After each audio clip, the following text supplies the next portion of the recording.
Good morning, everybody.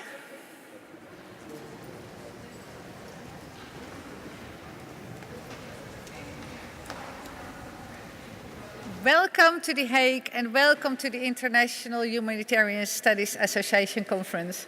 I'm really pleased to see so many of you it's already the 5th biannual conference that is organized by the International Humanitarian Studies Association. So I'm really proud, grateful, and just very happy to see you. Just so nice to see so many faces of people. Some of you who have been here perhaps already joining now for the 5th time, others maybe the first time, but we are a growing community of humanitarian scholars, researchers, consultants, practitioners, getting together once every 2 years to discuss the newest trends, the state of affairs in crisis, humanitarian crisis, where they come from, what happens, how people manage, and responses to crisis in a large variety, international humanitarian law all the way up to humanitarian aid. So I'm really pleased to see us gathering here. I don't know if you saw the program, I think we have more than 50 panels, so that is a wonderful meeting ground for the next coming 3 days here in The Hague. Now, before I start to announce the keynote speakers, I would like to give the floor to the rector of the International Institute of Social Studies, Inge Hutter. And I realized that I haven't even introduced myself, which is not very nice.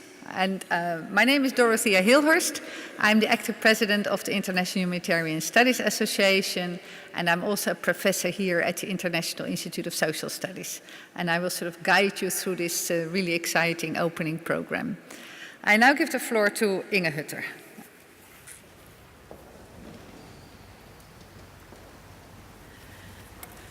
Thank you so much, Thea.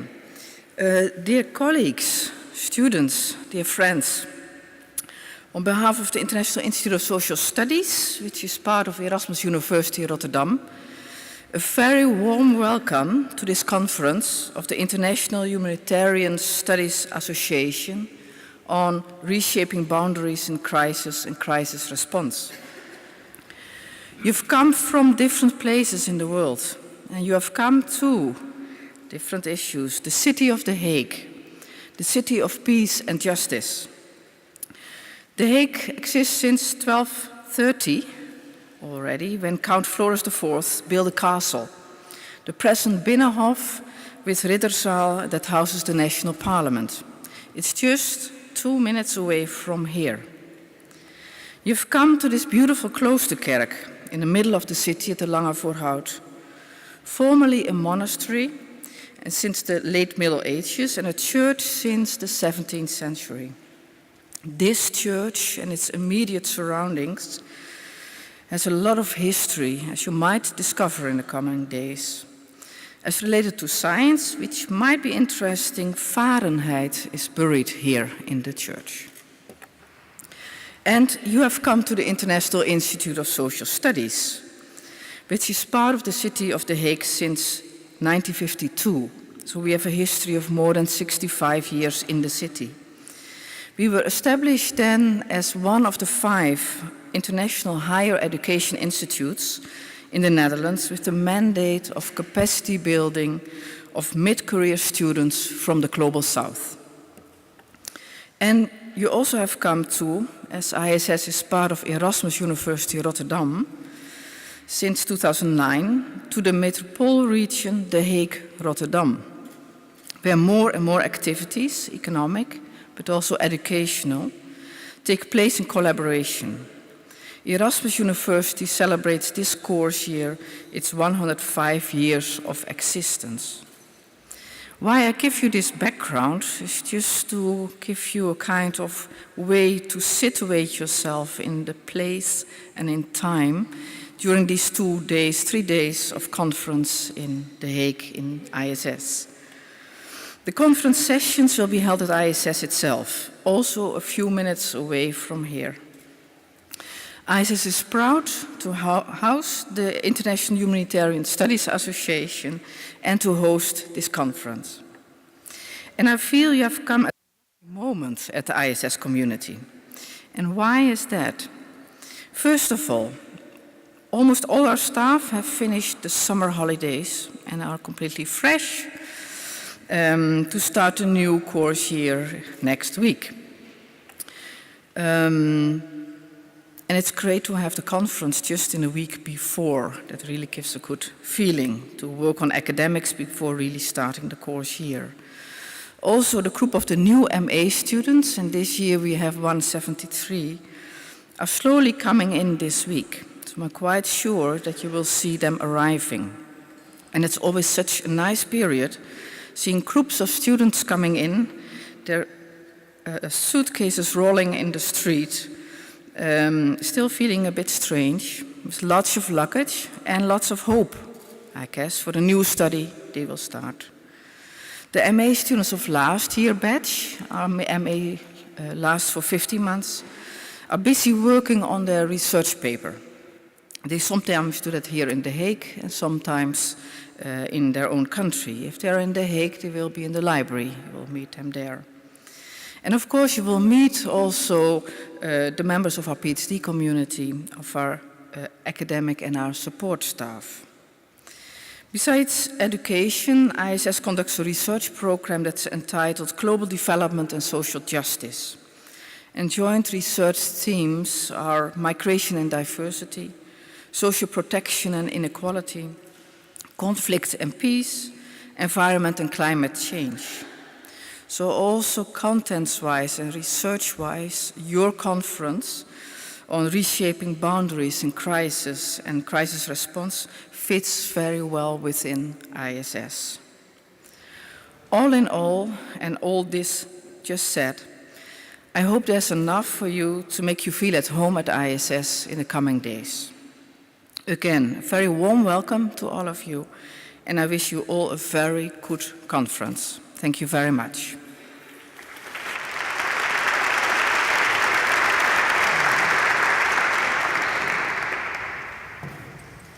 Thank you very much, Inge. And maybe just to add to this as well, one of the reasons why we have been organizing the conference here in The Hague is also because the municipality of The Hague has actually been very generous towards our association.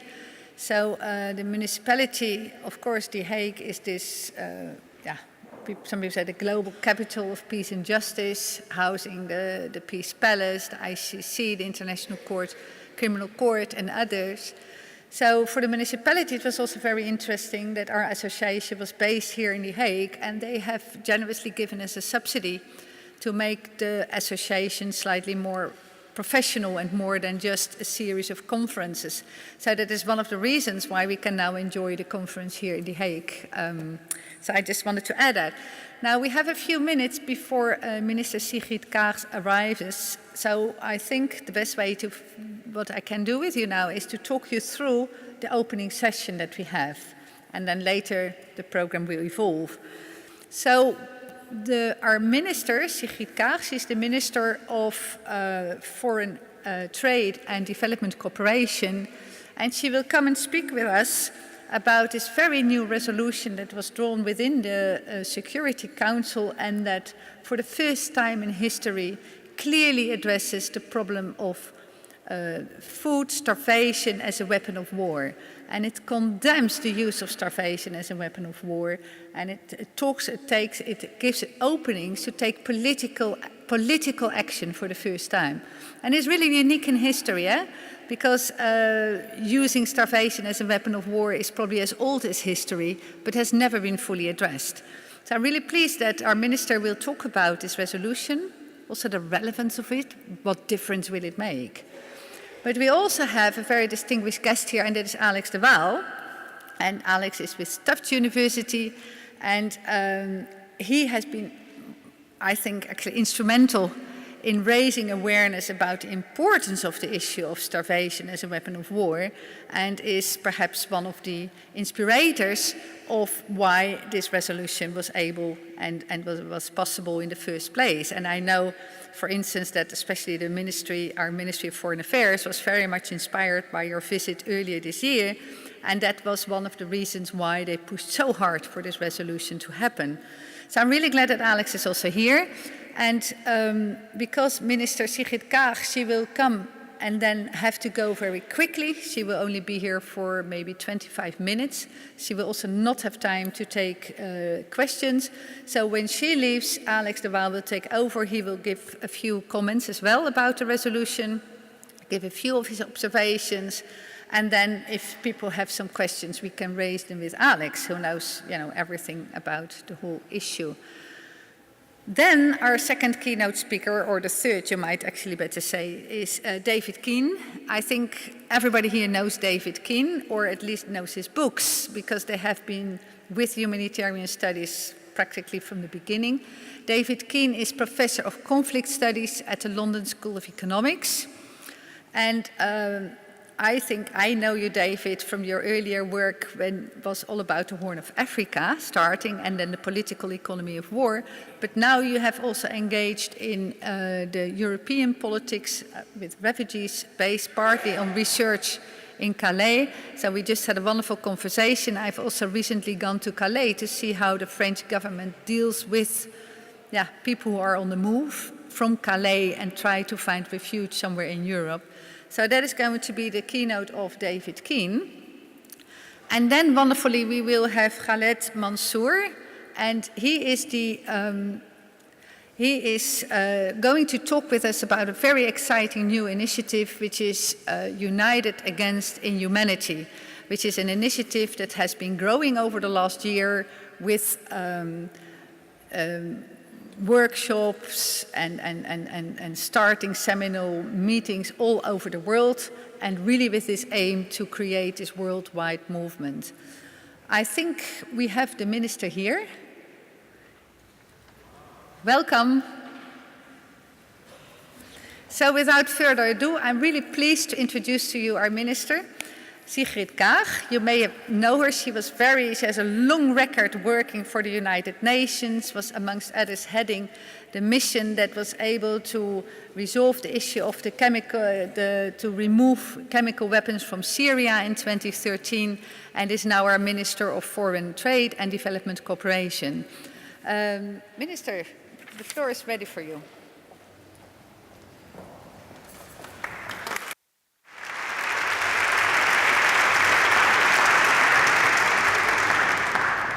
Good morning. I apologize for the delay. I've been struggling with bureaucracy. It's always to sort of register my daughter as an inhabitant of the Netherlands. And it's always good to be reminded the difficulties migrants, refugees, and others face when you have to settle without knowing the language, the culture, the habits, and the admin.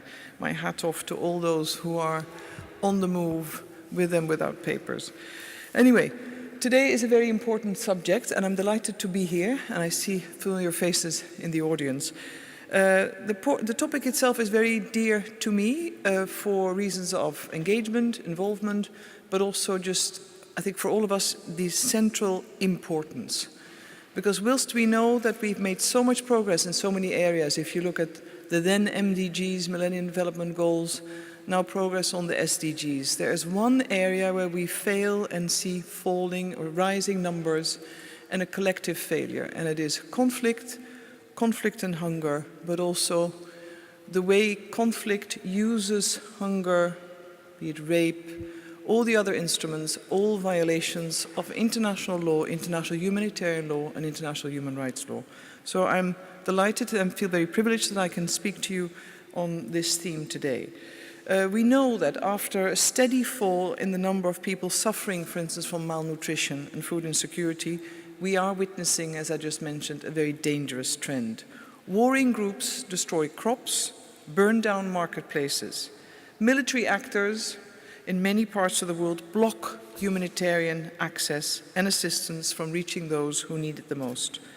Political leaders themselves neglect their own population, because to them, of course, staying in power is the ultimate goal. And it's certainly much more important than ensuring access to civilians, innocent civilians, to food or services. Hunger, and it's unconscionable, is on the rise again, and millions of people are at risk on a daily basis. According to the Global Food Report on Food Crises, conflict is the main driver of the 60% of the world's acute food insecure people. It affects 70 million people today. The second biggest shock, of course, is climate shocks, the main driver in 30% of cases. You know, probably better than I do, that in 2017 alone, around 124 people across 51 countries, so it's not just a few pockets, 51 countries faced crisis levels of acute food insecurity. This is a dramatic increase since 2015, when the figure was 80 million. So percentage-wise, if you look at the curve going from 2015, 80 million, to find yourself in 2017 with a daunting 124 million people, this alone is telling a story. It's a tremendous setback. It's also a bigger dent than ever. It's a blow to our collective efforts to eradicate poverty, to ensure all people are food secure, quality, have access to quality food by 2030. Everything is always connected. Now we know that conflict and hunger intersect, and each situation reinforces the other in a negative spiral. In our world of abundance, technology and big data, hunger is completely avoidable.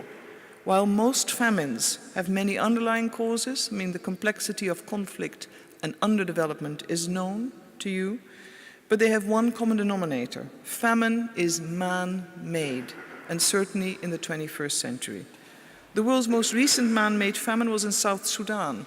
There again, access to food was used as a weapon of war. Civilians belonging to certain tribes were driven from their homes and their sources of food by soldiers and rebels alike, determined to terrify them into never returning home.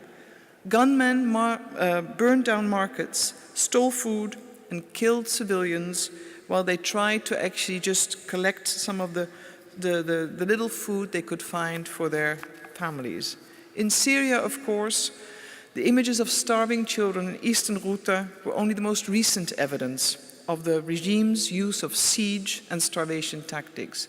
But we shouldn't need these pictures. We shouldn't need these daily reminders of human suffering. These are not isolated incidents. They are examples of vicious circles of conflict and hunger. And earlier this year, I traveled to the DRC, where again, years of war and conflict have destroyed entire villages, livelihoods, and the ability of people to even dream or contemplate returning. There is no infrastructure. Persistent violence has forced families to leave everything behind. Now, the international community has managed to avert all-out famine in countries I mentioned. Many people, most people, remain food insecure.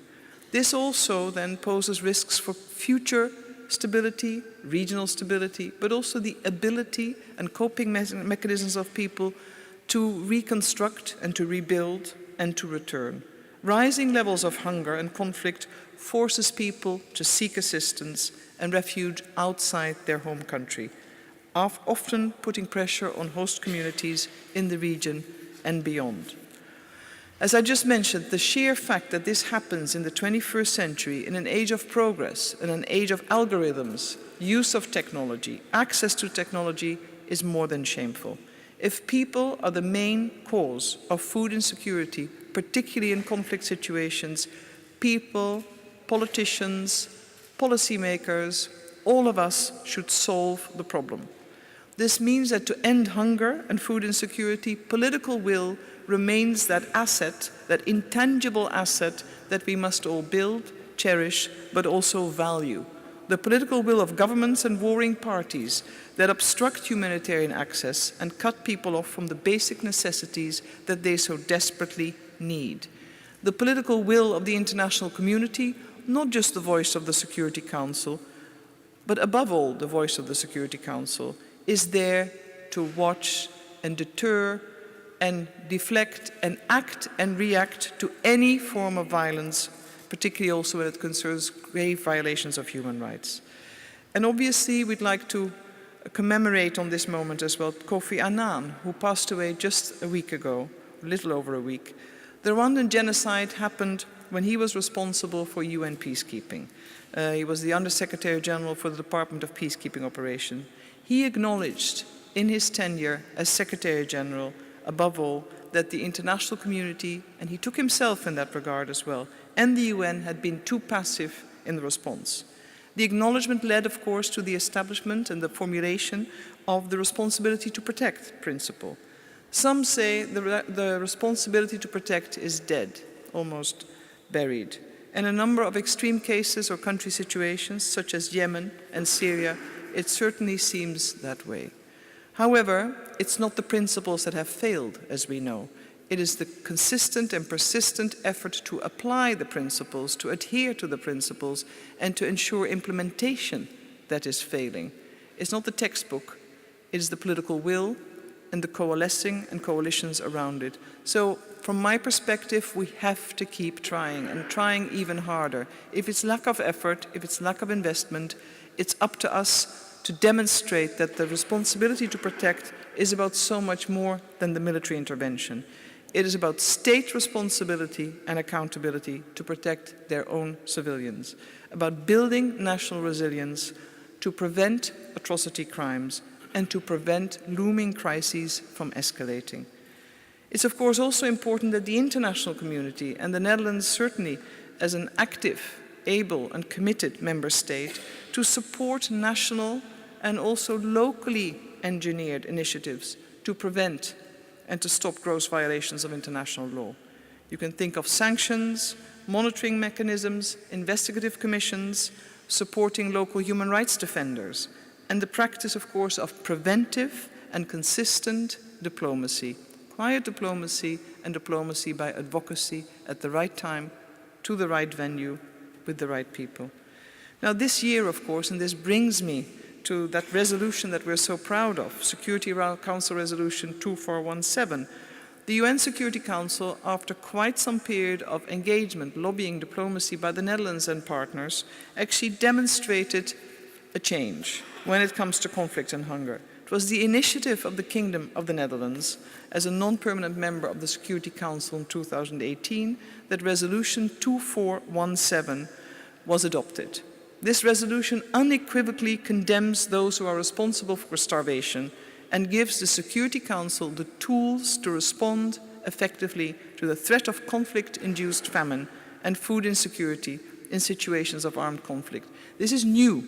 This is quite a shift for the Council. As you know, there are members on the Council that prefer to deal with peace and security issues in a very traditionalist way, purporting that conflict is only about military intervention. It is about two warring states. The complexity of conflict and crisis in today's world, the causes and the triggers are such that from our perspective, this resolution was a perfect demonstration of the need for the Council to adjust, to be with the time, but also to sustain credibility in moments of crisis and suffering of people. Because the UN Charter, after all, starts with we, the people. And the responsibility of the Council is to act according to the Charter. And this resolution for us is quite a milestone when it comes to responsibility collectively and at the highest political level. Of course, we have to be honest with ourselves. We need to stress that the resolution does not solve the problem of hunger in and of itself. But the adoption unanimously by the international community and the community's most important political body obliges to take action on the ground. In an obligation also lies an opportunity. It lies an opportunity to seek leadership, to demonstrate it, to invest, to work with local and other actors to see that we can address issues of famine. If you look at the resolution, of course, we know that we need to start working and thinking, and I believe also quite creatively, about its implementation, and to break that vicious cycle of conflict and hunger. Famines, of course, always result, and often, from human intervention, armed conflicts in many of today's situations. It is no longer the result only of economic misfortune or extreme weather. An end to famine requires an end to fighting. And this again, of course, is the Council's ultimate task. It is also the task for the UN system. It is the role of the Secretary General of the United Nations, the ultimate mediator and peacemaker.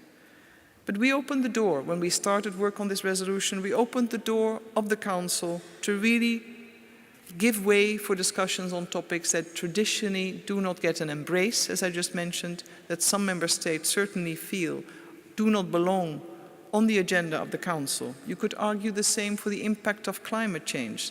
that triggers climate change, conflict, and our ability or inability to address it. But it was the first time in adopting this resolution, 2417, that the Council acknowledged the link between armed conflict, conflict-induced food insecurity, and the threat of famine. The resolution, as you know, established an early warning mechanism, extremely important. Very often we react when we see pictures on TV or video footage. But the situation has often been happening for quite some time. When it reaches international media, it's usually passed or surpassed the threshold of what is acceptable. Whereas if you want to prevent, you need to act early on, ideally before a crisis is to happen. We of course need to look at monitoring mechanism. What works, what doesn't work. And monitoring, just for the sake of monitoring, as we know, becomes a fairly depressing exercise. But without data, you cannot make a case, you cannot call for action. Data, fact-checked data, very important, safe and solid, determined, independently verified, are the essence of what feeds credible advocacy and diplomatic action. It also, of course, looks at condemnation, but without any distinction between international and armed conflict, domestic armed conflict, extremely important. It can consider, through the resolution, the Council, sanctions against states and individuals who arbitrarily block the access of humanitarian aid and thus violate, in doing so, international humanitarian law. The resolution, as you would expect, also stresses the need for accountability by recalling the possibility of imposing sanctions on individuals or entities who destroy or obstruct the delivery of humanitarian assistance to civilians in need. And I believe if we all do a mental check on the types of countries, leaders, groups, non-state actors who could be considered under this resolution, I think we have to sadly conclude the list can be very long very quickly. However, it's not a moment to deplore, it's a moment to act and to consider where the realm and the remit of the resolution lies. The resolution is also intended to strengthen the norms for safe and unimpeded access to humanitarian assistance and the protection of humanitarian workers. As many of you know, every year the death toll amongst humanitarian workers is rising. Each year we call out, we speak out, we condemn, we say things. Does it change the situation on the ground? Sadly not, if you just look at the statistics. Is the resolution important also for those who seek to provide support? Extremely so. So the resolution is quite compact, it's comprehensive, and now I believe it's up to us to really ensure that vulnerable people, we the people of the Charter, are truly and firmly at the heart of the Security Council's agenda. And they should stay there. What can we do? What do we need to do? What is in our minds when we consider this? We need to, of course, render this resolution operational. We need to keep up the pressure. We cannot allow this resolution to be hijacked for political reasons, and let alone politically abused, so to speak. We need to apply it to every country situation that comes across. We need to be systematic. We need to have the data, as I mentioned, and we need to be quite firm. We cannot create an exclusion zone for this resolution. Some of you who are familiar with the work of the Council, you will know, the same as in the General Assembly or other international fora, it takes an art by many negotiators, it is an art and a science, to ring-fence topics and to say, no, that doesn't belong on this agenda. No, we'll discuss it somewhere else. If this happens, you actually rob the resolution of its central importance to be relevant for every country situation where famine is detected due to conflict. And then to keep it there and place it there. So in the Council, it's not so difficult in every country situation that gets reviewed by the Council with certain regularity. You look at it also through the lens of the resolution. You ask special representatives of the SG or senior UN officials to always report back on the actions taken by the system and member states against the resolution. This needs to become a living document. And of course, there is an important job for some UN entities, and I won't belabor, but all of you will know OCHA, that becomes the custodian and the parent, the watchdog that sort of protects and promotes the resolution. Because we will leave the Council after this year. but we will keep at it as the Netherlands. And in our policy and our development cooperation policy by this government, conflict and hunger, water and conflict have been themes we have not only adopted, we've espoused. We will promote programs that establish the link, and we will work with all partners that really want to achieve a change. We also count, of course, in the Council on countries that will succeed us from the European bloc to keep carrying on the torch, because this is a subject that is important to all of us. And for those who look at people on the move, be they migrants, irregular migrants, refugees, if we do not tackle root causes at the heart of any conflict situation, we will not be able to deal in a credible, humane and dignified manner with the millions of people who will continue to flee homes, who will continue to seek shelter, mostly in neighboring countries, but sometimes also abroad, and who then risk being trafficked, exploited, or otherwise. So this is also a call for a strategic view. This resolution is not just about conflict and famine, conflict and hunger.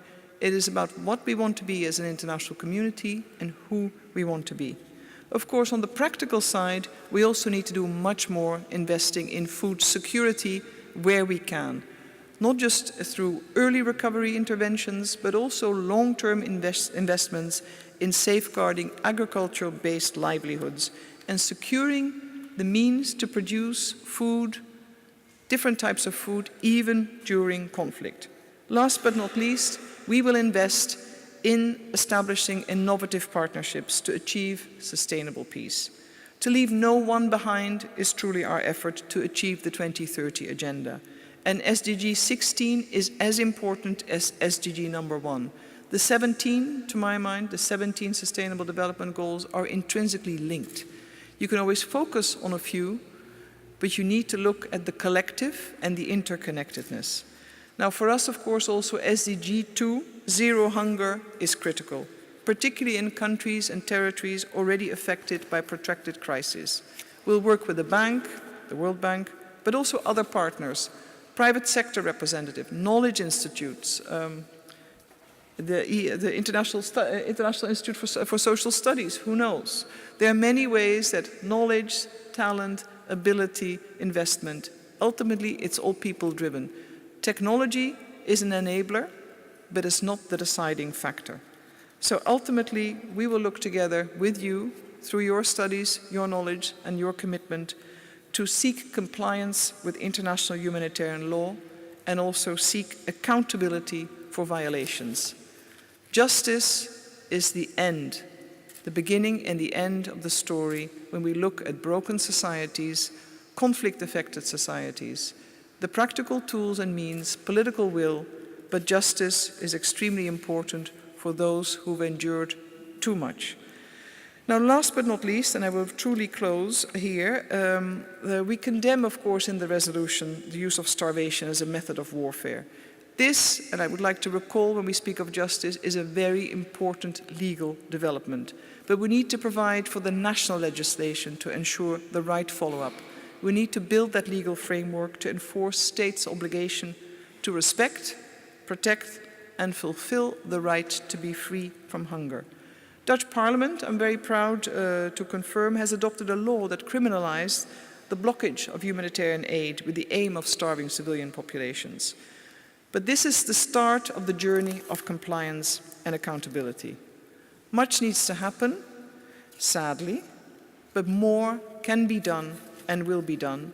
And so we call on you to provide us with the evidence, to do the research, give us the data. Ultimately, we know there's a lot of talk about so-called fake news. I think most of us are intelligent enough to know we go by credible data, fact-checked, we use it. It's the responsibility to use the data that are credible to be provided and do something and be part of the change. End to famine, end to hunger. The responsibility to protect is within all of us, and I think it's not just a duty, it's a privilege, because we can speak from a position of privilege. So our shared humanity compels us, to my mind, and this is not a 20th century story. This is the story of the 21st century. Because it's all possible, and it's up to us to make it happen. Thank you very much.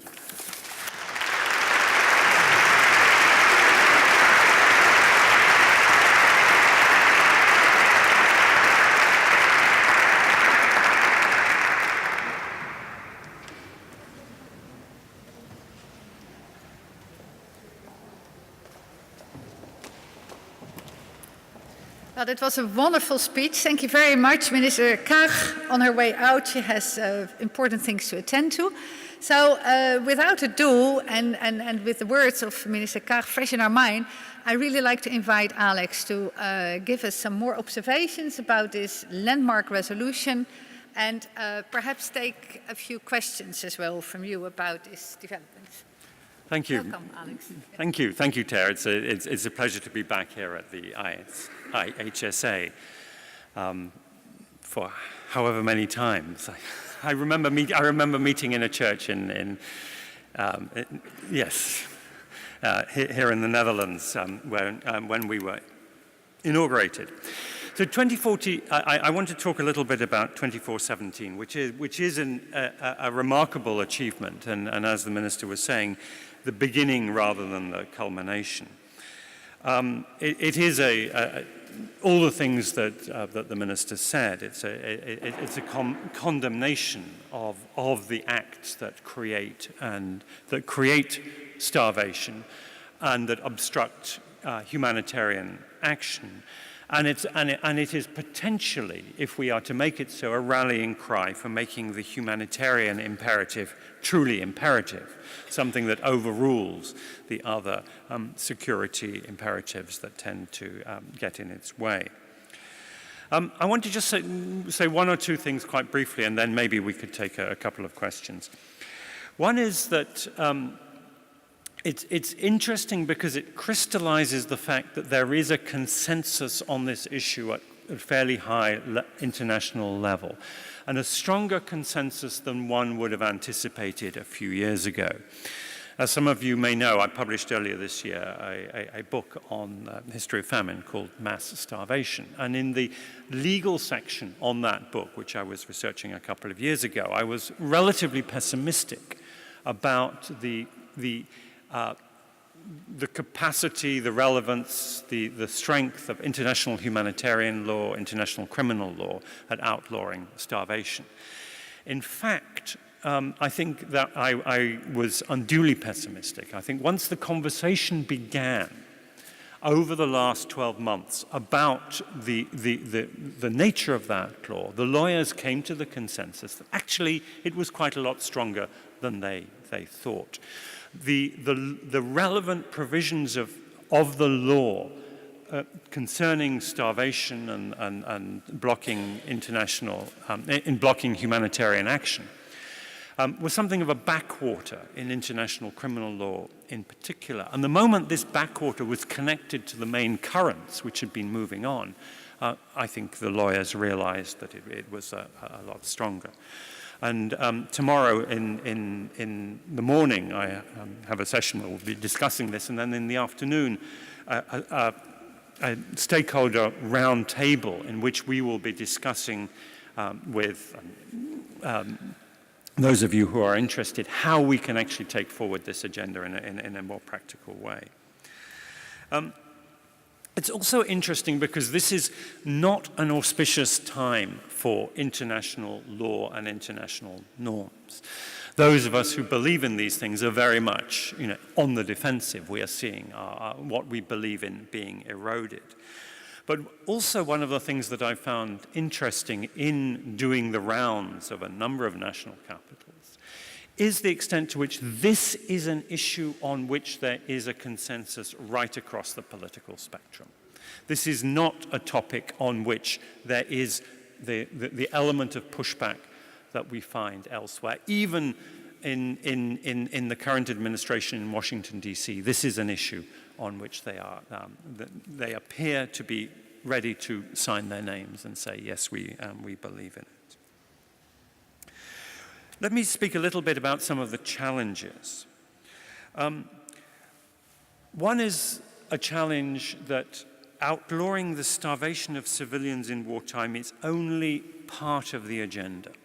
What 2417 does, and what this discussion does, is it does something very important, which is it puts the issue of famine and starvation back where it belongs in the spectrum of the atrocities debate.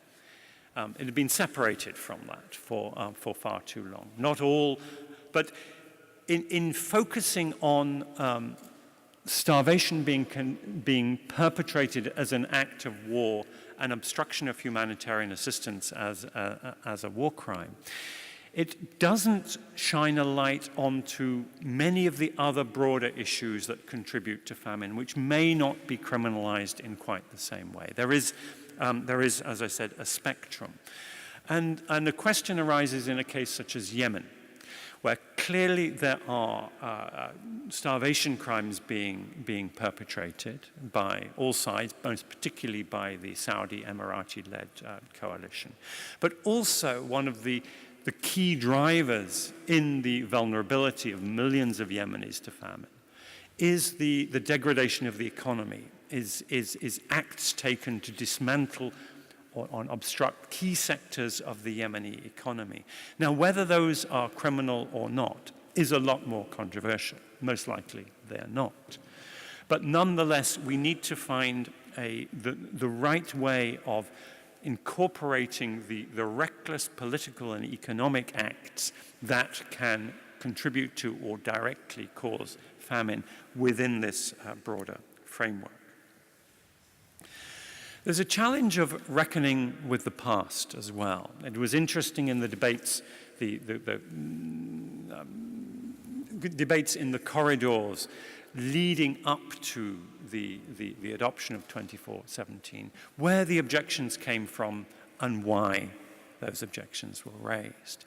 And one of the more interesting and significant ones came from Russia, which said this is not an agenda item for the Security Council at all. It belongs with on the economic and social agenda. And I think part of the reason was that Russia does not want to reckon with its own past, and in particular with the fact that the famine of the 1930s in Ukraine, what the Ukrainians call the Holodomor, is an icon of Ukrainian nationalism. And raising the topic of mass starvation being a criminal act would lead directly into the agenda of pointing the finger at the Soviet Union, the Communist Party of the Soviet Union, and its responsibility for that mass atrocity. And that is not an issue that the Russians are very happy to have raised. And many of our own countries also have some fairly black records on this. Britain has not fully acknowledged in any way its culpability for colonial famines and for famine in Ireland. And this is not just a historical issue at a time when Britain wants to position itself as global Britain and reach out to its former colonial territories, including India. The leadership in Britain does not want to recognize that Britain's version of free trade and global integration was achieved at the point of a gun and involved mass starvation in places such as Bengal, a fact which may be forgotten in London, of course, has not been forgotten in other parts of the world. And I dare say even the Netherlands has one or two issues with regard to its responsibilities in Indonesia in colonial times as well. And then there's some implementation issues. The minister mentioned Syria and South Sudan. And the challenges there are both ones of evidence, ones of refining the law. Exactly how are we to frame the charges of culpability for famine if we are not only to utilize sanctions against individuals, but hopefully bring them to court. And in that regard, we, World Peace Foundation at Tufts, together with Global Rights Compliance here in The Hague, have a project, and I must acknowledge it's funded by the Dutch Ministry of Foreign Affairs, to investigate exactly how these legal instruments can be sharpened. And these are the things we will be talking about in our panel and our stakeholder meeting tomorrow. But the key challenge is when our friends do it, and that is Yemen. That is when the strategic allies of the Europeans and above all the Americans are the ones who are the famine criminals. And are we ready to stand up to our friends and put real pressure on the Saudis and the Emiratis to either, well, first of all, to stop what they're doing in Yemen, and secondly, to call them to account for the criminal acts they have already perpetrated. And my last point, though, is that the law is important, but we should not see a legal document, and we should not see getting some of these starvation criminals in court, perhaps here in The Hague, as an end in itself, however pleasure that may give us. Law is not the primary mechanism for achieving the types of political change that are envisaged. It is a tool towards achieving the change in social attitudes that make the infliction of starvation so morally culpable, so vilified by all of us, that those who are in a position to be able to commit these crimes do not think about committing them because they know how deplorable they are. So those are my few thoughts. Yeah. Let me take 3 questions, and I will take them in a group because I know we are short of time. Okay. So as you can see, 1, 2. Do I have a third one? And a third. Okay.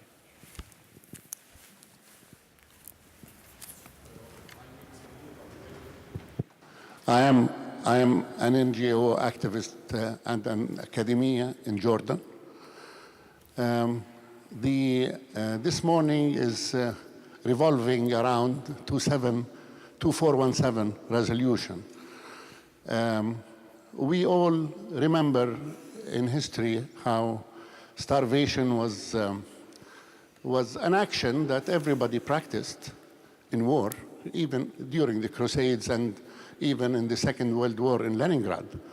But today, it's going to be not legal. Now, we need guarantees. How do you see this running? We have resolutions over Palestine that has not been resolved so far. We have many resolutions all over the world. We can see every day, not just Ghouta in Syria, today even in North Iraq, in Yemen, Hudaydah, in the Sudan. I mean, these pockets are really a big issue for humanity. Now again, how can you control a starvation area and record a starvation area while somebody is controlling it, while somebody is bombing it all the time? You need a force, you need something, some sort of an action in order to get reality from the ground. Otherwise, the tyrants will be taking over and calling the other parties who are starving that they are starving the tyrants. So we need, I would appreciate a comment on that. Thank you. Thank you. There was a... Thank you, Ilan Kelman, University College London, and thank you and congratulations to you in the Netherlands for this important and exciting step forward. As you say, there's plenty more to do. What I was curious is you and the resolution and the minister made political will and people's responsibility a very key component and absolutely right. Yet the minister still referred to climate shocks and extreme weather. So how much should we be blaming or focusing on weather and climate rather than humanity's fundamental ability, skills, and interest in doing something about the issue? Thank you.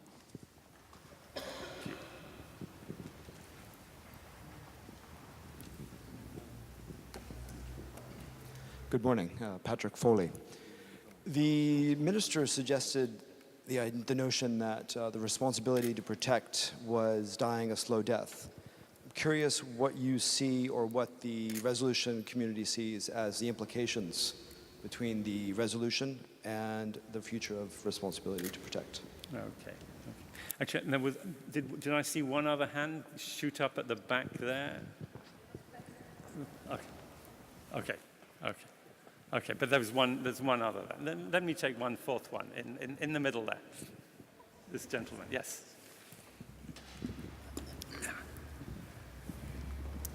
Yeah, thank you. My name is Patrick Milabio. I'm a researcher at the International Institute of Social Studies here in The Hague. My question is about relation between food crisis and conflict. And we know that the factor that is always mentioned to lead to conflict is access to mining, to resources. What is the first factor if you compare access to mining to crisis of food? Is there any linkage, relationship? Thank you. Okay, thank you. Let me take those four. First of all, Ayub, I think the record of a couple of points. The first is that the record of using forcible interventions in situations of extreme hardship in order to enforce the responsibility to protect, which has its precursor in humanitarian intervention back in the early 1990s. The record of that is pretty deplorable. It really hasn't. That hasn't worked, which is not to say that there aren't examples in which, potential cases in which it could and should be tried. It's just that the record is so poor that we need to be extremely skeptical about applying it in that very immediate, practical way. The other point, however, is that we, as the humanitarian community in general, tend to look at, we tend to have a rather pessimistic worldview. We tend to see the crises that are unfolding day by day and tend to think that things are always getting worse. But actually, if we step back and we look at what has been happening over the decades, we can see tremendous progress.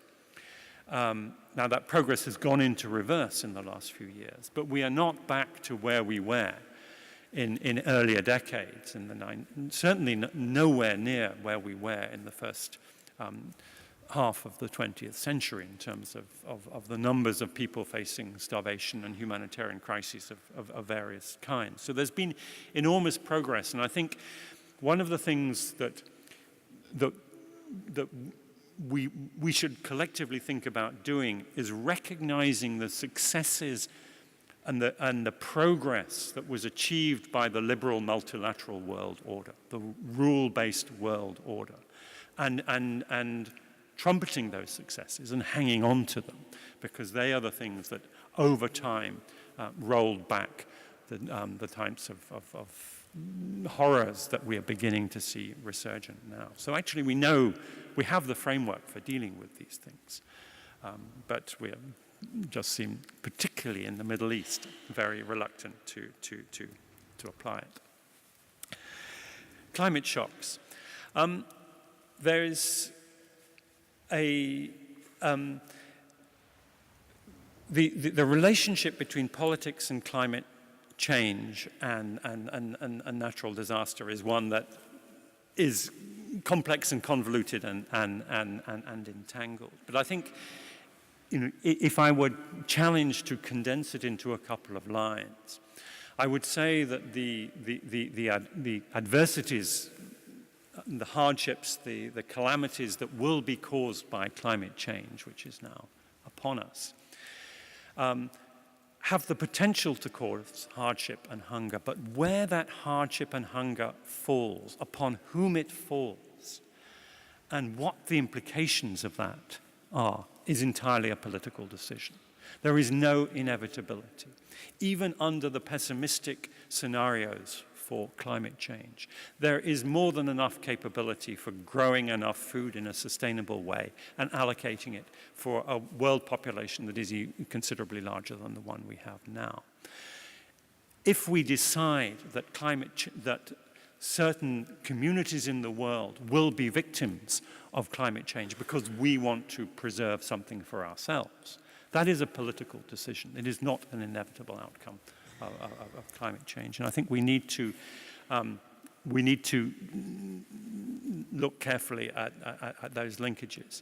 And I would just say one other point, which is that at the moment the focus of political action on climate change is getting the denialists to admit that they're wrong. And of course that is correct. But the next danger that will follow will be those that accept that climate change is a reality, but say, I'm going to grab what I can for myself and to hell with the rest of you. And that, I think, is the greater danger in the medium and long term. Patrick, R2P dying a slow death. I think R2P, it was very unfortunate that R2P was hitched to the cause of military intervention by actually many of its advocates.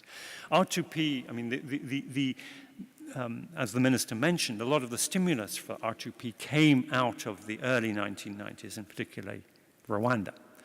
And in Africa, a number of concepts were developed around R2P. Sovereignty as responsibility by the Sudanese scholar, diplomat Francis Deng. The provision in the African Union Constitutive Act for intervention in cases of grave circumstances, including war crimes, crimes against humanity. And by the way, let's bear in mind that bringing famine and starvation clearly into that category of war crimes and crimes against humanity brings responsibilities there under the African Union Constitutive Act. But in the African case, it's twinned with a whole lot of other issues too. The problem with R2P was the way, particularly over Libya, it was taken as a standalone overriding principle and also used as a cover, as a pretext for regime change, and that clearly discredited it. Now, what is interesting is that what clearly has a lot more life in it, which has not been discredited in the same way, is the protection of civilians agenda. The fact that there is an obligation to protect civilians. And the reporting mechanism for 2417, the Security Council resolution, is subsumed under the Secretary General's reporting on protection of civilians. So I see there's an interesting link there.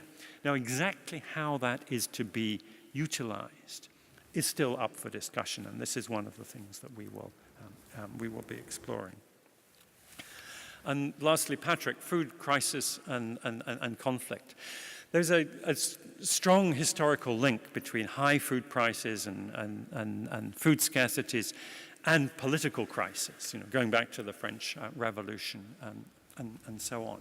As in all these things, the links, the connections, the causal links are much more complicated than just simply asserting that when there is a food crisis, there's more likely to be a political crisis and conflict. Up to now, most of the attention has been on the causal links in the other direction, in the way that conflict creates food crisis. But you are absolutely correct. It does work in that direction as well. Thank you. There. No.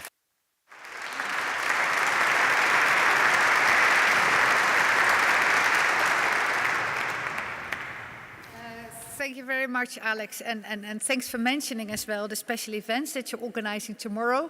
Unfortunately, when we are only here for 3 days and there's so many things happening, events and papers to be presented, too many of the events are happening in parallel. But I think, for example, by the use of social media and talking and everything else, we will be able to grasp more or less what is happening in the parallel sessions. This is rather a long opening, so I'm going to ask David to take the floor, but I'm also going to ask all of us to just take 30 seconds, 1 minute, to just look around you and get to know somebody you don't know yet and just chat a little bit, because that will also revive our moods a bit and help us to sit through this long. So just take 30 seconds, 1 minute, get to know somebody.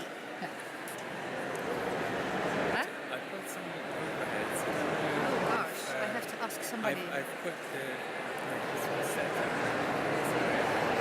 right. on the computer. So So I think he's going to start. Shall I quickly just run? check. Oh, you do that? Yeah, great. Yeah.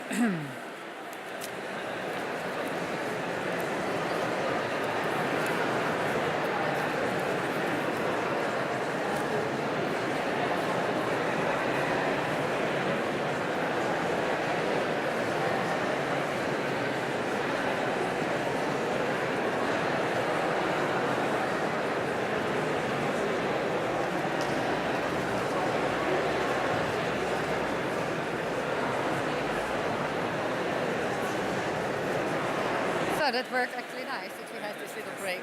Yeah, go. No, it's a good idea, yeah. You have to point it at So now it is. Oh, no, you don't. It's now all right again, eh? Yeah. Fantastic. Yeah. Okay, I'll call everybody to listen. Yeah. Come up to all Huh? I'm sorry, there's nothing to put your water. Oh, no problem. Is that enough water? Yeah. Okay, people.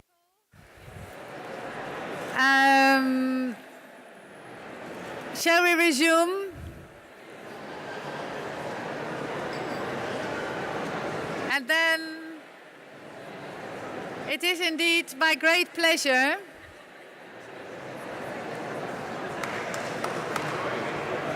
that is fine.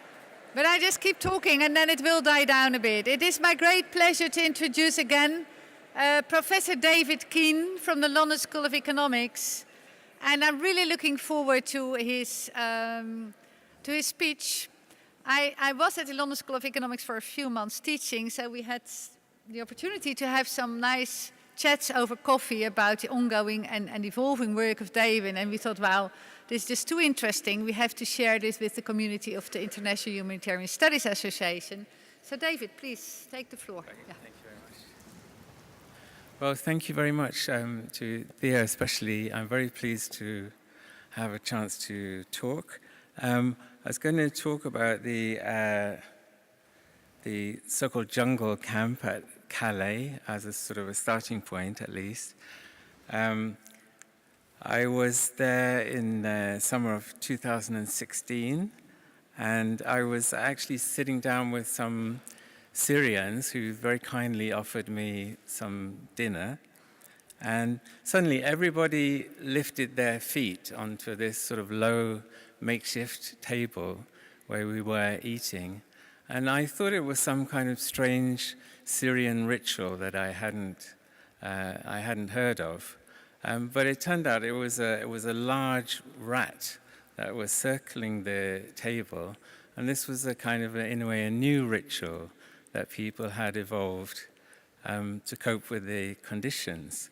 And my shoes actually caught fire shortly after that because of the candles that were positioned alongside the table. And that was quite a good way of learning about the very high fire risks that there were in the jungle camp at Calais. As you know, the sanitation and toilets were horrendously inadequate. And this is a quote from child psychiatrist Lynn Jones, which sort of expressed, I think, the astonishment that a lot of us have felt in the face of the conditions in Calais. How is it possible that on the borders of a North European town, there are some 6,000 people living in conditions worse than those I've encountered with Somali refugees on the Ethiopian border, Pakistanis after a devastating earthquake, or Darfuris in the deserts of northern Chad, one of the poorest countries in the world. So it was very shocking to realize that this kind of situation could develop and could be allowed to develop and in a way made to develop right in the heart of Western Europe. And as you know, when disasters have occurred in more distant countries, we often hear about the constraints, remoteness, insecurity, the rainy season. None of these applied in Calais, really, just an hour and a half from Paris and London. A lot of my work in the past has focused on, in a way, the benefits of famine and war and how these help to explain why disasters happen and why they persist. And of course, most of these disasters have been relatively far from here, Sudan, Sierra Leone, and so on. But I think today, not just disaster, but the instrumentalization of disaster has really been brought right into the heart of Europe, and we need to take note. And a big part of this is the logic of deterrence, really. Significantly, If you look at the Greek islands, with the access to the Greek mainland being tightly restricted, conditions on the Greek island of Lesbos in 2017 deteriorated quite sharply, even as numbers arriving were falling away from the peak in 15 to 16. And there was a Washington Post investigation which noted that seeming paradox has led aid workers, island officials, and human rights activists to a disturbing conclusion. The appallingly bad conditions are no accident, but rather the result of a deliberate European strategy to keep people away. Now, in Calais, government officials made it pretty clear at various points that they wanted to maintain pressure on the migrants and to make conditions so bad as to discourage people from coming. And migrants, refugees themselves saw a connection. And there was one young Sudanese man from Darfur. He said when we were in Calais, beatings are getting worse as large numbers are here now, and they, the police, want to discourage it. I think the political instrumentalization of Calais has involved not just deterrence, but also a kind of political theater aimed at domestic audiences. And this is partly, as you know, about stirring up fears and then exploiting them politically, especially in the run-up to the UK's Brexit referendum, June 2016. Calais was repeatedly on the front page of the Daily Express, the Daily Mail, the Sun, and so on. And it somehow seemed to symbolize and to crystallize and to exacerbate a whole set of complex fears around immigration, criminality, disease, terrorism, and loss of control, and so on. And I think another political payoff from the high-profile crisis in Calais was it allowed the British government to send a strong message that even while still in the EU, and the UK was taking tough measures to control illegal immigration, the UK border controls in France were introduced in 2002. After that, and I think there was a strong causal effect, the UK asylum applications dropped quite dramatically. The Home Office took credit for that. It was something that helped to foster these series of informal settlements around Calais. But then these settlements were themselves used to underline the necessity of strong controls. I think ever since the first major settlement in Calais in 1999, there have been periodic police actions to intimidate and disperse people. A lot of British people, I think, don't realize what is being done on their behalf. It's an example of what Mark Duffield, a long time ago, called functional ignorance. But the UK government has been deeply complicit in this particular hostile environment, and Calais migrants themselves often express this view. It's helped to plan and to fund dispersals and has also sometimes taken credit for them. An example is a 2010 UK government press release which welcomed the package of actions agreed with France the previous year, saying a key measure was the dismantling of the illegal encampments along the Channel and North Sea coast. So as many of you know, October 2016 saw the French police, in coordination with the UK, destroying the most famous jungle camp, which had been established on a landfill site contaminated with asbestos from January 2015. But these measures tend to disperse migrants and tend to make them less visible rather than actually resolving the situation. I've been working with a Swedish anthropologist, Ruben Anderson, who wrote a fantastic book called Illegality, Inc. He's really much more of an expert on migration than I am. But one of the things that he has documented is the way that migration controls tend to shift the problem geographically while allowing short-term political gains from appearing tough. There's also an excellent study of Calais by Kelly Bescherer, which is a master's thesis in Humboldt University. And she noted that the UK government pursues strategies which sometimes seem more aimed at a public effect via the media than the real closure of the border. The Daily Express used the Freedom of Information Act to get the information that the British taxpayer has been paying roughly £1 million a week for border security in Calais. So this is big business, and in many ways it feeds off its own failures.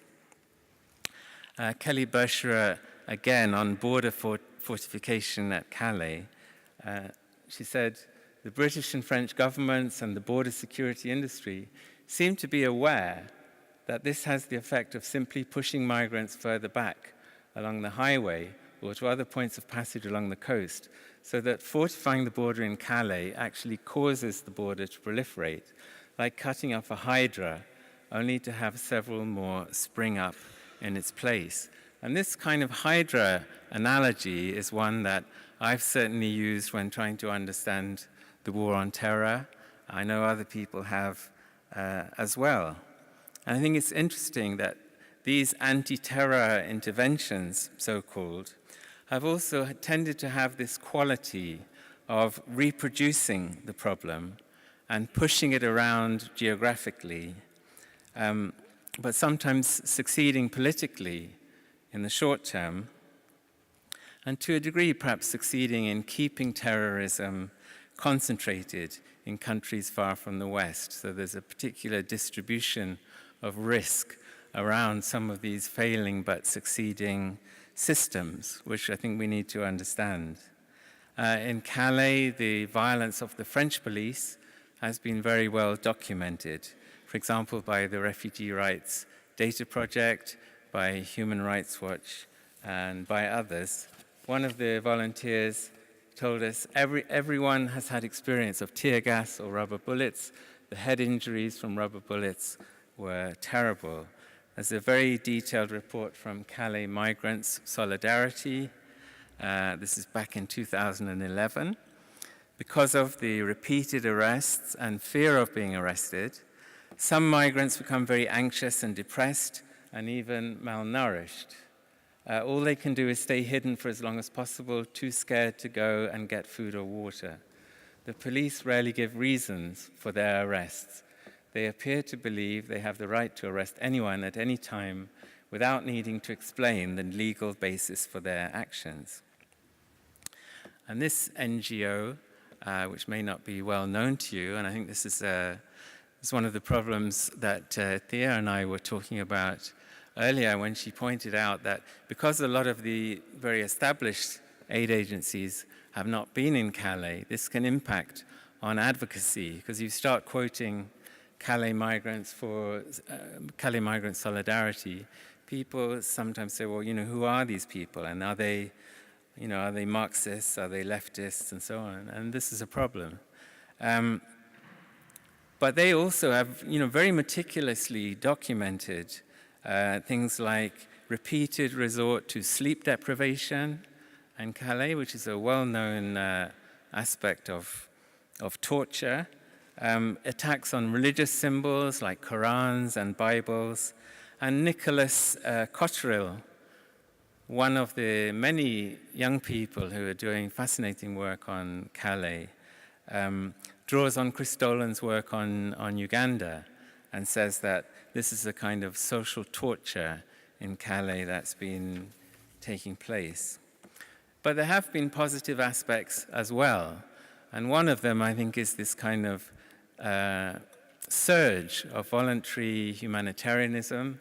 I know Elisa Sandri and John Borton are going to talk about this later, even as the presence of a lot of major aid agencies has been rather thin.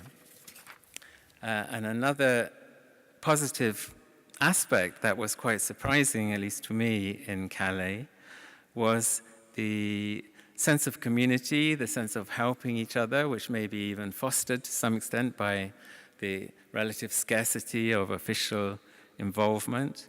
The mosques and churches, art classes, language classes, restaurants, shops, almost like a little city in some ways. And there were even visits and performances from my former singing teacher, the jazz artist Ian Shaw, who presumably found that one of the most shocking humanitarian disasters was a little light relief from the trauma of listening to me singing. And this is him back in the old days when he used to suffer. But this enterprise of the migrants has actually itself attracted a lot of repression. And I think in some ways this reflects what Noam Chomsky a long time ago referred to as the threat of a good example.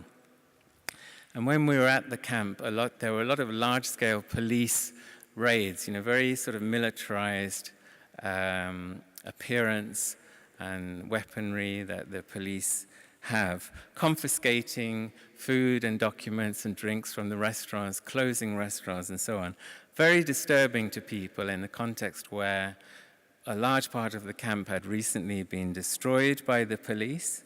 And again, I think the Calais Migrant Solidarity summed it up well when they said the truth is the French authorities are trying to kill the little vitality that remains. And this brings me to Hannah Arendt's work, which is one of my obsessions, and her concept of action as propaganda, essentially the use of violent action, often by totalitarian regimes, but it doesn't really have to be, to create a world in which implausible propaganda becomes more plausible over time. And one historical example she gave was confining Jews to insanitary ghettos and camps so that they came to appear disease-ridden and even less than human, in a way in line with Nazi propaganda. And I think Calais has been a pretty horrendous example of action as propaganda in a number of ways, with, for example, violence and disease generally portrayed as part of the threat that Calais poses, rather than as consequences of neglect and overcrowding. So an example, when the UK's Daily Mail reported a major fight in the camp that took place May 2016, the paper claimed this was a brawl over human trafficking routes to Britain. There are those tensions, of course, but omitted to say that there are many significant causes of the fight, like overcrowding and so on, resulting from police destruction of a large part of the camp. And of course, poor conditions increase people's desperation to leave, which feeds into tensions and so on. And alongside all this, I think the brutality of the response helped to reinforce the message that these vulnerable people were somehow an existential threat to Western populations. And I know Marta Wallander has been exploring this aspect insightfully. Hannah Arendt observed, in the context of the Nazi Holocaust, common sense reacted to the horrors of Buchenwald and Auschwitz with the plausible argument, what crime must these people have committed that such things were done to them? Now, Calais, I think, is part of a much wider phenomenon of outsourcing migration control. And this involves a pretty heavy dose of deresponsibilization, a systematic tolerance for human rights abuses that are in some sense functional and can be conveniently blamed on others.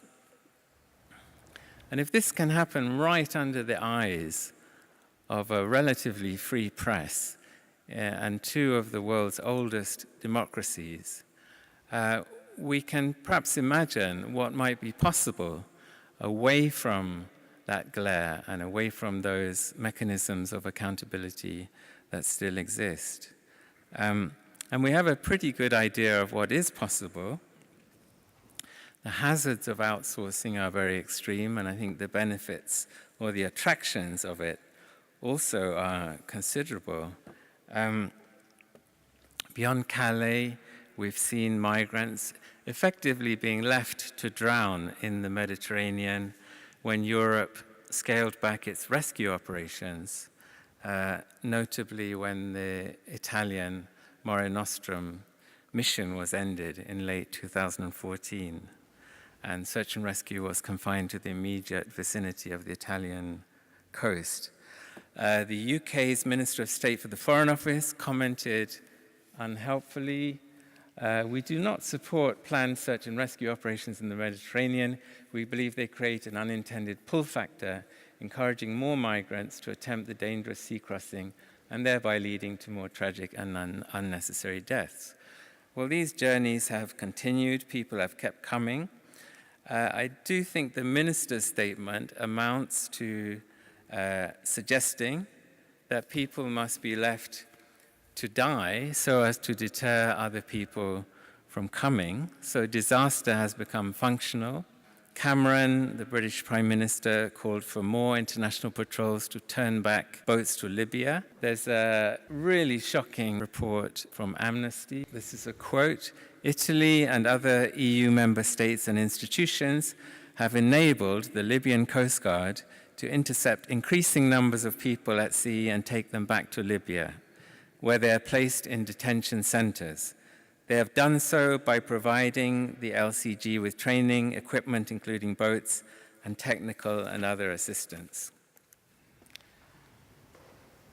So, 2017, over 19,000 people were intercepted and returned to Libya, where they have faced torture and rape and other ill treatment. This is the Amnesty report. Again, some have described being forced to call their families while guards torture them to coerce relatives to pay money for their release.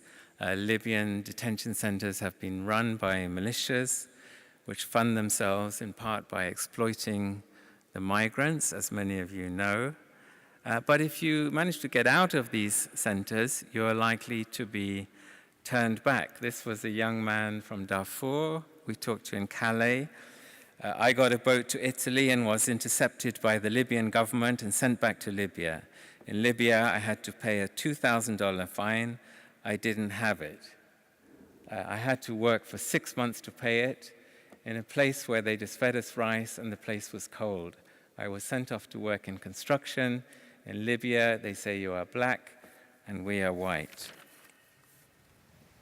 And I think very alarmingly, this violence in Libya cannot be fully acknowledged by EU governments or institutions in the context of these forcible returns. And it's not even clear that these governments have a particular incentive to remedy the horrendous human rights situation within Libya, given that it is serving, to some extent at least, as a deterrent for people contemplating journeys through Libya. So you can see in a way the danger of institutionalized dishonesty and of a kind of instrumentalization of an appalling human rights situation and a de-responsibilization as well. So that seems a very odd vision of the European Union, and I think it's not something that can inspire people. It's not something that can inspire young people. We know the European Union is under attack from a range of populist and nationalist movements and so on. But if we look at speeches, speeches of, if you like, right-wing nationalists. We could look at Hitler's speeches, at Donald Trump's speeches, at Orban's speeches, and so on. There is this enduring theme of the hypocrisy of liberals, and it's really a very powerful argument, I think. It's a sort of alleged, some of the hypocrisy is alleged or imagined, and some of it, I think, is real.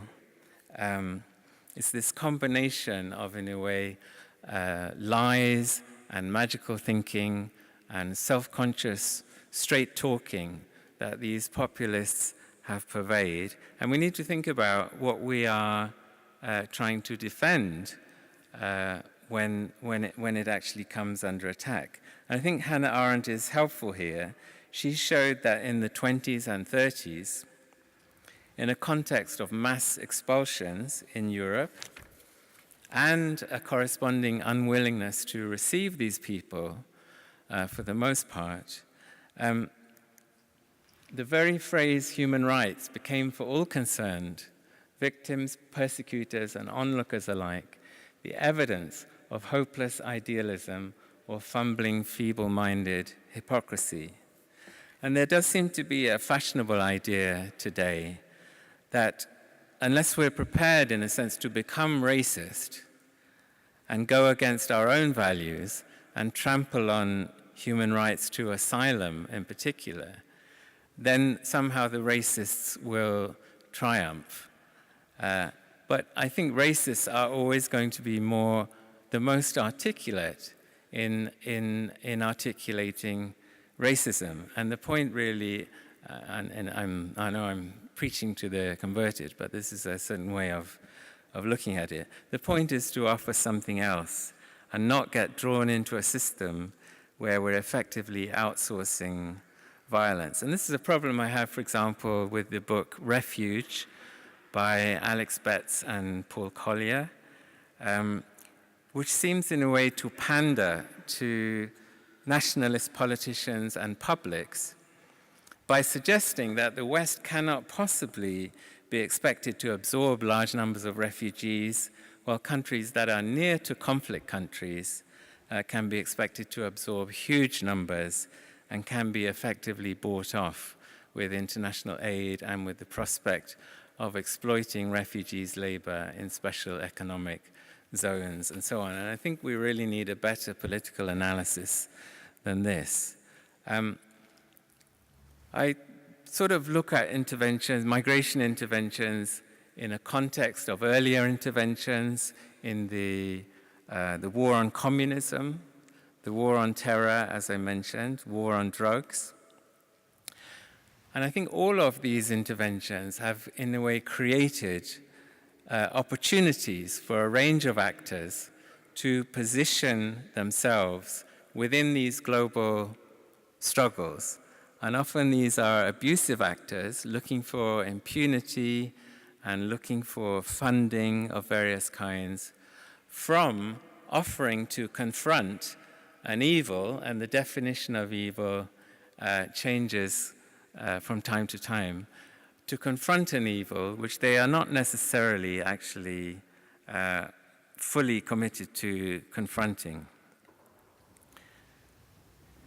And these projects of elimination, or these various wars, often create a context for different kinds of repression and exploitation. How many? 3 minutes, yeah. So I'll try to shorten my talk a bit. But I think in terms of Sudan,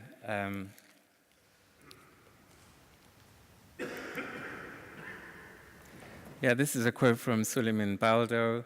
In 2014, the Rapid Support Forces was deployed as Sudan's primary border force as part of Sudan's effort to demonstrate to the European Union that it could help to contain irregular flows of migrants from and through Sudan to Europe.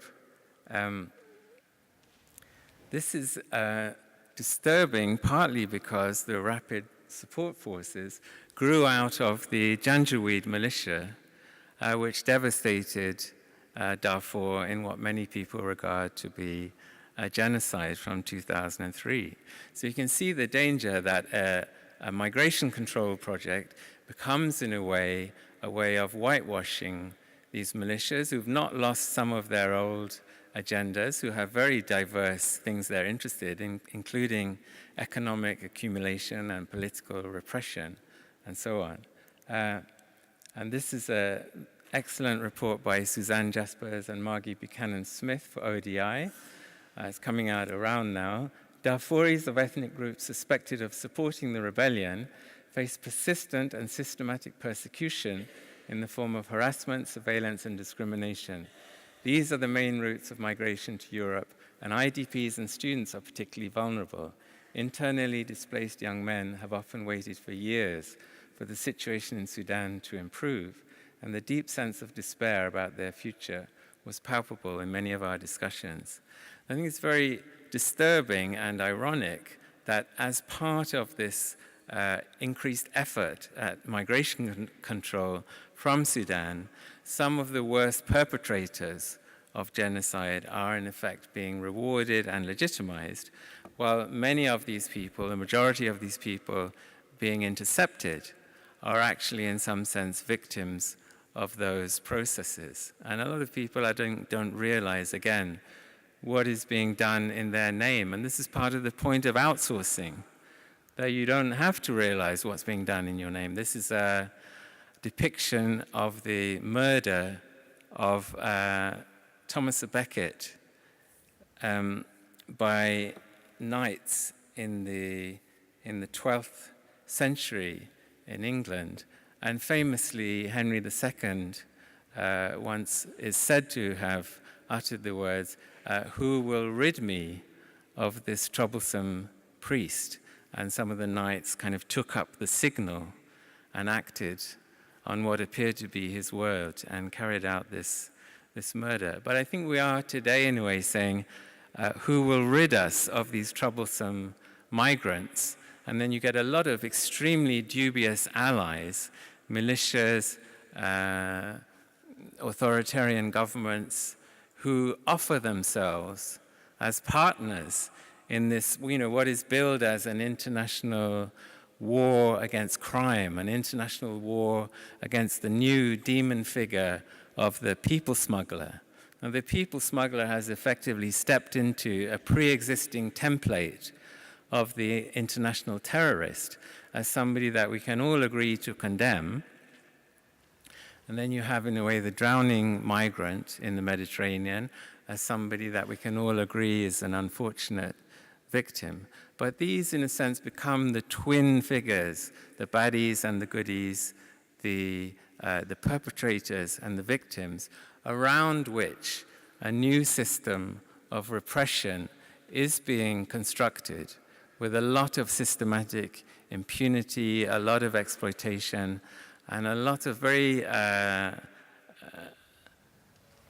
embedded and incentivized dishonesty on the part of people who have become, in a way, obsessed with this panic about preventing international migration, who've become obsessed with destroying the right to asylum, and are looking for allies in this process in the name of an anti-crime agenda. And I think humanitarianism, in a way, is now being redefined as the prevention of dangerous journeys to a large extent,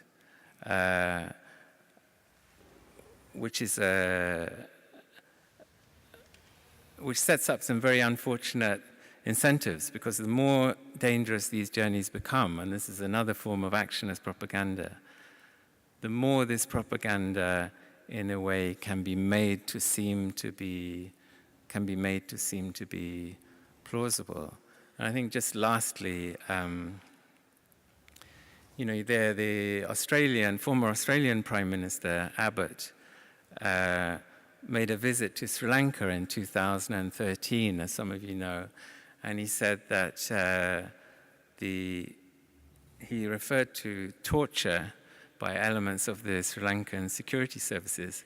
And he said, unfortunately, these are difficult things that do happen, and we accept that difficult things happen. He said that the end of the war, which killed perhaps 40,000 Tamils in safe zones that had been officially declared by the Sri Lankan government, was a tough but necessary action to end a long civil war. And this was all in the context of trying to get cooperation with the Sri Lankan government over repatriation of Sri Lankans and over the so-called war on people smugglers. And having worked in Sri Lanka for a little bit at the height of this war in 2009, I think this is a massive disservice to the people who died. And if we've learned anything, I think, from psychology, like the Milgram experiment, the Zimbardo experiment, it's in a way that people will behave very badly when they are told by those with some degree of authority that they ought to be behaving badly. People get emboldened by the signals that are sent out, and the signals that are now being sent out internationally, I think, are very, very damaging. Calais, in a way, is a highly visible window on what this can look like if we go to places or we learn about places that are more invisible. It's really a lot worse. So thank you very much. Maybe a couple of questions or two or three.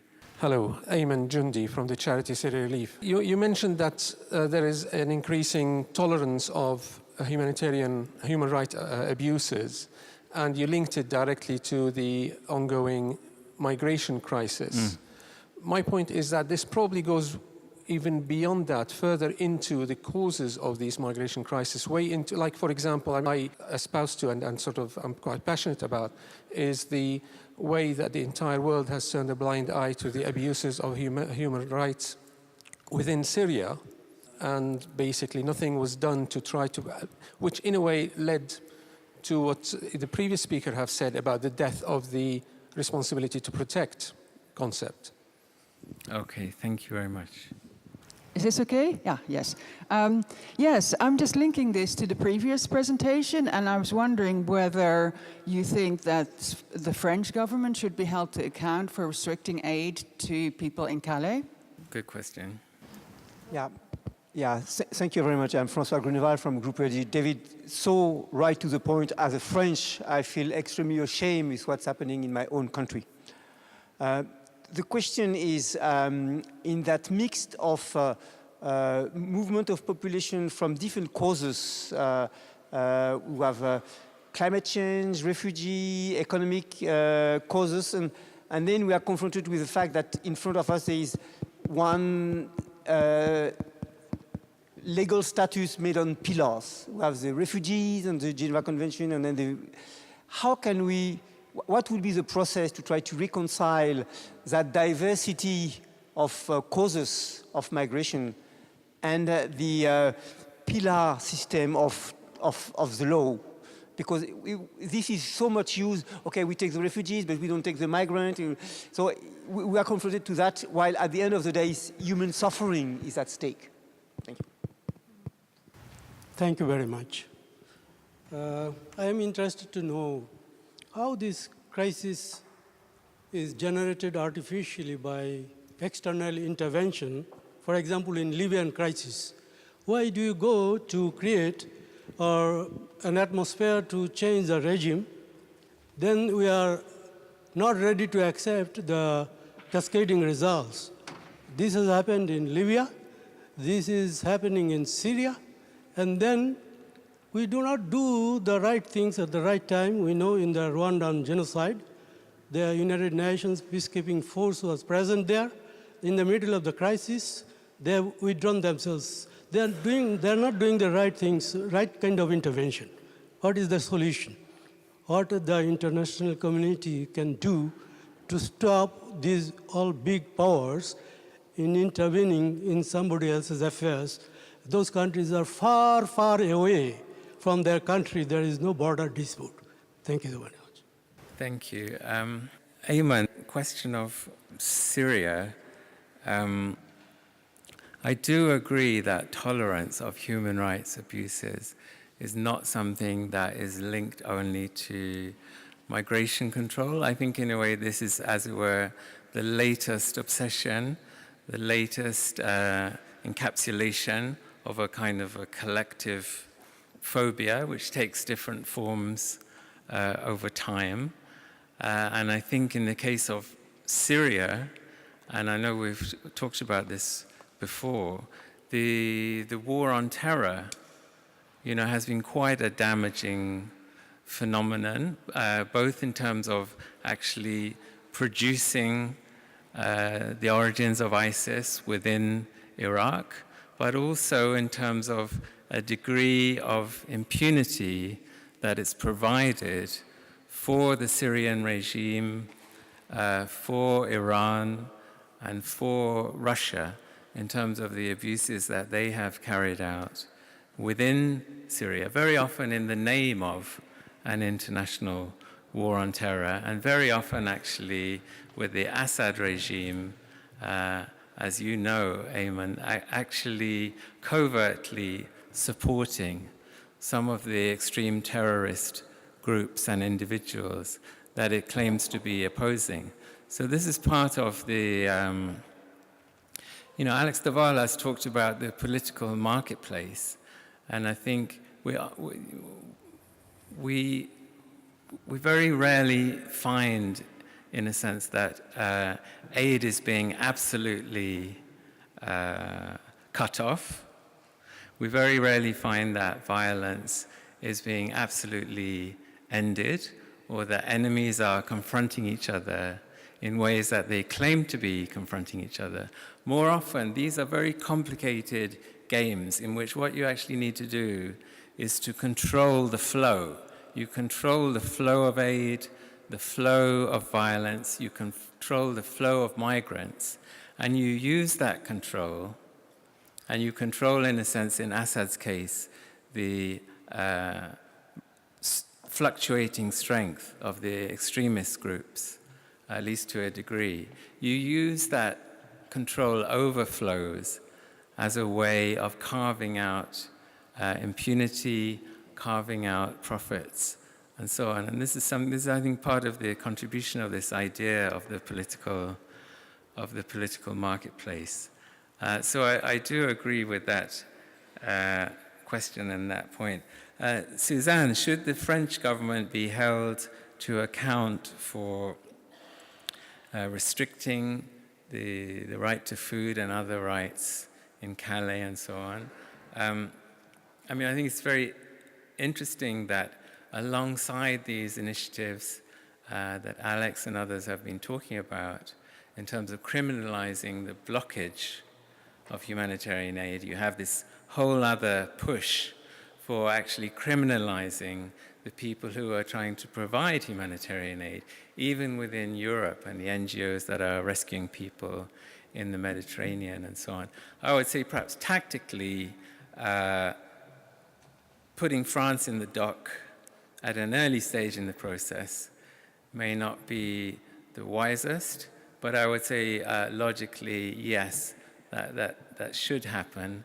And as Alex mentioned, there are plenty of other cases historically as well for some of the great powers to look at.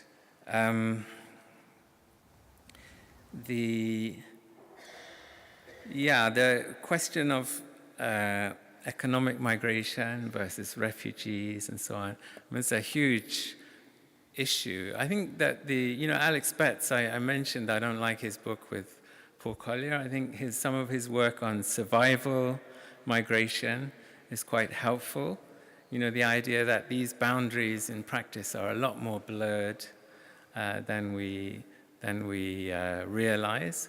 If you look at Suzanne Jasper's work as well on Darfur, it's very clear that over a long period of time, economic imperatives and processes of violence have interacted very profoundly with each other. So it becomes, in a way, a kind of a nonsense to sort people into one category or another. And that's, I think, a discussion that needs to be ongoing. And just finally, what do we do about all the problems in the world? In a way, that was the last question. I know it was a little bit more specific. But to me, in a way, what Alex was talking about, the difficulty and the challenge comes when you're talking about your friends. What are you going to do in relation to your friends, the Saudis and the UAE and so on, in relation to Yemen?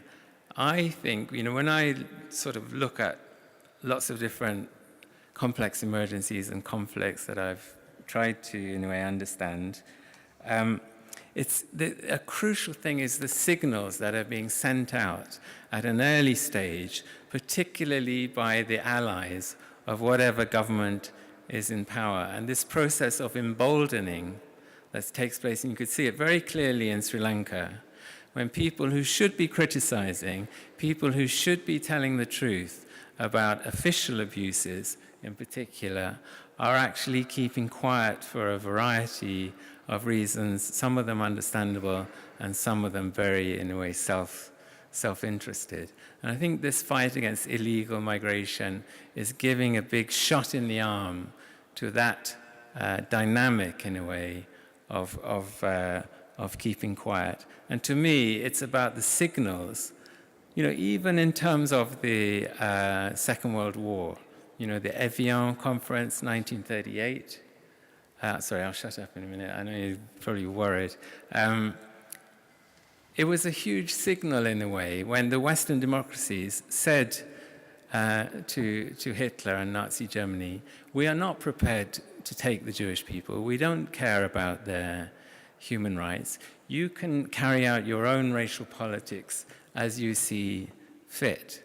And this project of expulsion, which the Nazis had, as you know, turned, for complicated reasons, into a project of genocide. So to me, it is about the signals. And if you start with an obsession with not receiving refugees, your whole view of the world and your whole ability to speak the truth is really profoundly compromised. So that's why I think if you don't offer asylum, it's not just a failure to help. You're actually getting drawn into a whole ugly scenario that we need to understand.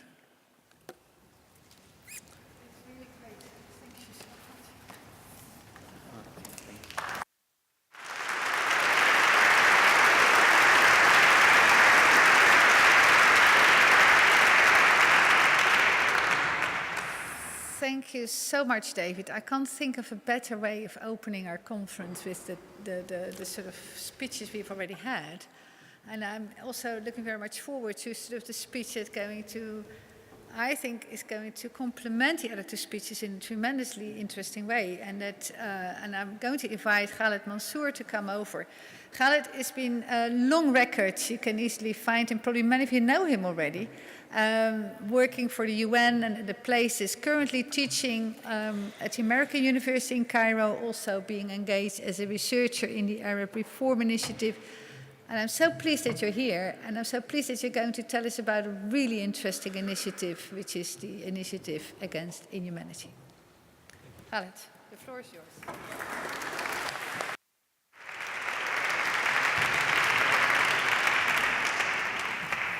Thank you, Tia. And I would like to thank the International Humanitarian Studies Association for inviting me to speak here. But I think I would like to start first by saluting you.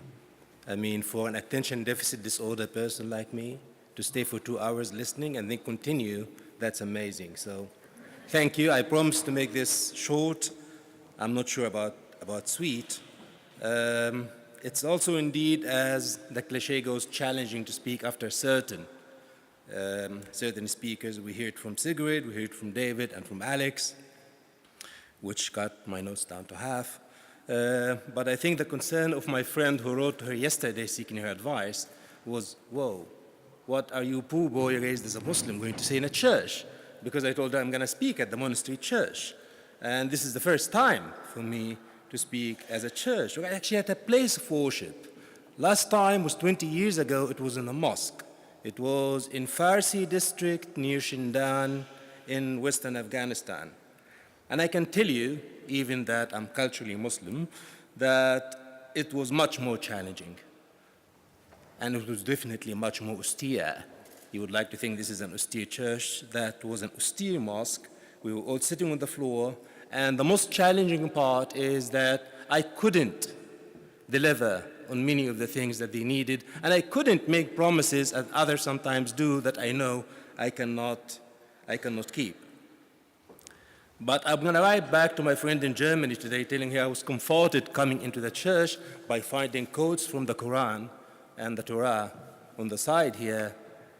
I'm not sure it's the best story for that conference because it's about the Ark of Noah, that when God was tired with all the evil in this world, like many of us are tired from the evil in this world, he sent only the chosen few on a ship with a man he had a covenant with and let the others drown. Let me start with an anecdote. I've been really thinking a lot about what to tell you that will be different from others. And I started to worry a little bit while I was walking in the Sisi Palace living room and dining room and exercise room a couple of weeks ago. And I know that there are some Arabs here or some people from Arab origin who know the Middle East. So this is not the Sisi Palace as in the general camp president of my country. This is the Sisi Palace in Vienna, Empress Elizabeth. So it just happened I was thinking about it because I was just reading a book about her life and her marriage. I was on leave. And I was reading a book about the last decades of the Habsburg family. And I started feeling that it echoes, this 1850s, the late 1850s, echo in a certain way what's happening now in many influential, not imperial, capitals. 1859 in Vienna marked the beginning of the worst period in a tug of war, a personal tug of war, between the Empress, Sisi, and her mother-in-law, Archduchess Sophie. There was a political side to the dispute because Sisi was, unlike the current Sisi, was much more liberal, while Sophie was a strong believer in absolute power, divine rule, trying to maintain the Habsburg family. But also there was a personal fight over how Sisi should raise the kids and run the household. The emperor, who was very busy at the time with several wars as the empire started slowly disintegrating, was politically closer to his mother.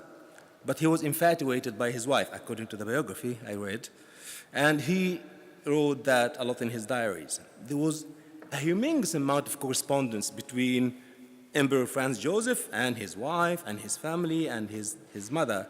And in many of these letters, despite again being busy because he was the commander-in-chief of the army as well, he worked hard to diffuse the tension between these two important people, Sisi and Sophie.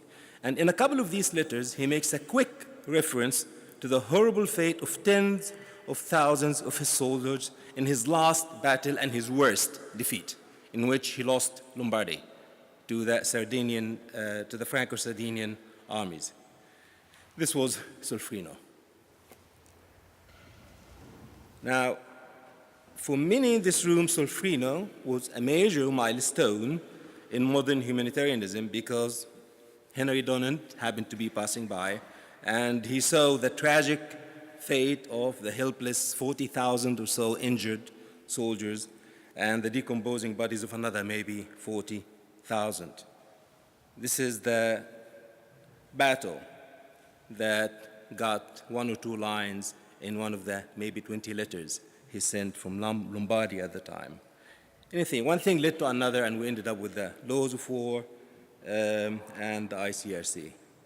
Reading that book about that era in the Habsburg family and Empress Elizabeth echoed the present for me because the imperial court and Vienna at that time, and in this book and in this letter, exposed for me what I think is happening presently in many powerful capitals, from Riyadh to Washington, D.C., and from Moscow to London, and in between. It's a sense of disintegration of an old system when the new one is not yet born. I know, I mean, many people say that. That's a Gramsci quote. Some people dispute that, but there is that sense that the old is disintegrating while the new is not yet born. And then you look at the headlines in Riyadh, for example, it's full of intrigues about succession and reform and the young crown prince, allowing women to drive, etc., when this country has been, for the last 5 years, the second largest arms importer in the world, $75 billion last year, and tens of billions in deals with largely the US, the UK, and Russia. I'm not sure many in Riyadh, or a lot, around the world in the corridors of capital, in the corridors of powers, have been outraged about the 10 to 20,000 civilians killed in Yemen by the Saudi-led coalition in the last 3 years. These include just the 43 children killed last year or 2 weeks ago in a picnic in a bus. I can go on and on about the shenanigans of like what the headlines and what the main stories or the main fights, geostrategic fights are happening in DC or in Ankara, in Tel Aviv or Cairo, Delhi or Manila, and so on and so forth.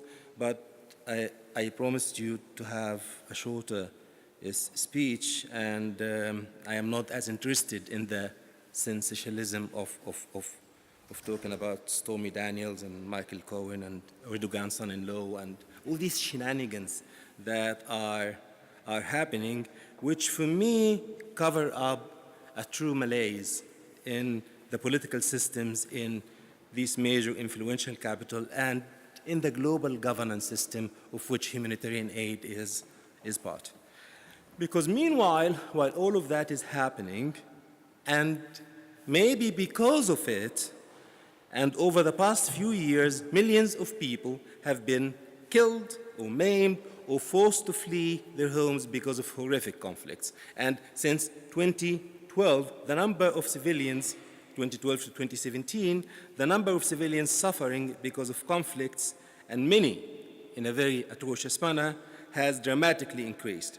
Also, the number of people who are having to flee for their safety.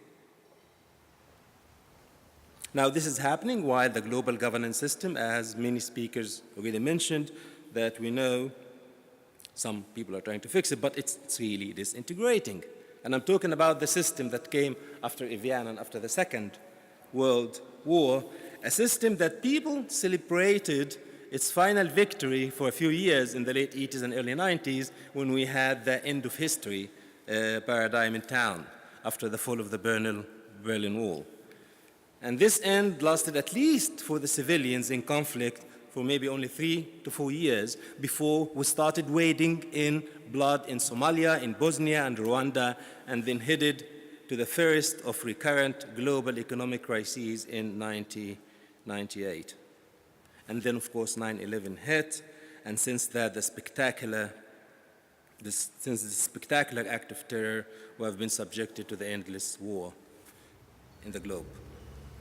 Now, this war has affected each and every aspect of our multilateral governance system, including the humanitarian aid. It has affected each and everyone in this room in various ways. So the 3-4 trends I would like to line out, and then the main purpose of my speech I'll use the coming few minutes to do that. So I have 4 alarming trends that I would like to point that are happening in the last 10 years. Firstly, the increasing atrocity of contemporary war zones, where international humanitarian law is violated or simply ignored by both state and non-state actors. I mean, issues of compliance and enforcement of international humanitarian law are becoming really much weaker. The 2014 failure of the ICRC conference on these issues is an indication. Even Peter Maurer, the ICRC president, said that some of today's war zones echo pre-Sulfrinus times. We, of course, have long moved from the usual classical open battlefields where armies engage into fighting in densely populated areas where regular armies, militias, armed groups kill each other, but much more kill civilians. Yemen, Syria, Gaza Strip, all of these will give you an abundance of examples of these atrocities where civilians pay a much higher price than combatants. Secondly, the refugee law, as we heard a lot from David in great examples from Calais and elsewhere, is not faring much better. I personally think that the EU deterrence measures are an abomination that resulted in thousands of people seeking asylum, drowning in the Mediterranean, and sent to what amounts to concentration camps in Libya and considering other camps in other neighboring countries. Thirdly, the increasing politicization or instrumentalization, if you like, of aid actors, from the big multilateral UN agencies through international NGOs and ending even with civil society organizations at the national level.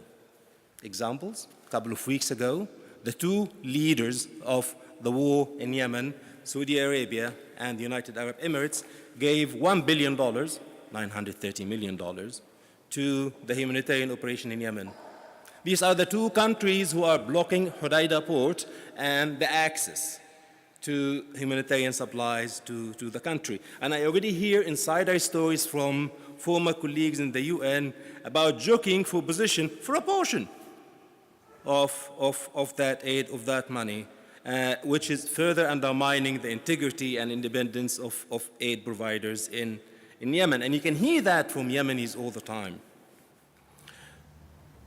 Examples about the use of starvation and siege in Syria are so many, so well documented, but you had the temerity of some people, some former colleagues and current colleagues whom I respect and worked with, telling you that they with the regime, claiming that this was the only way to gain access to most other areas. Khalid, would you like me to leave 8 starved because I cannot reach the 9th?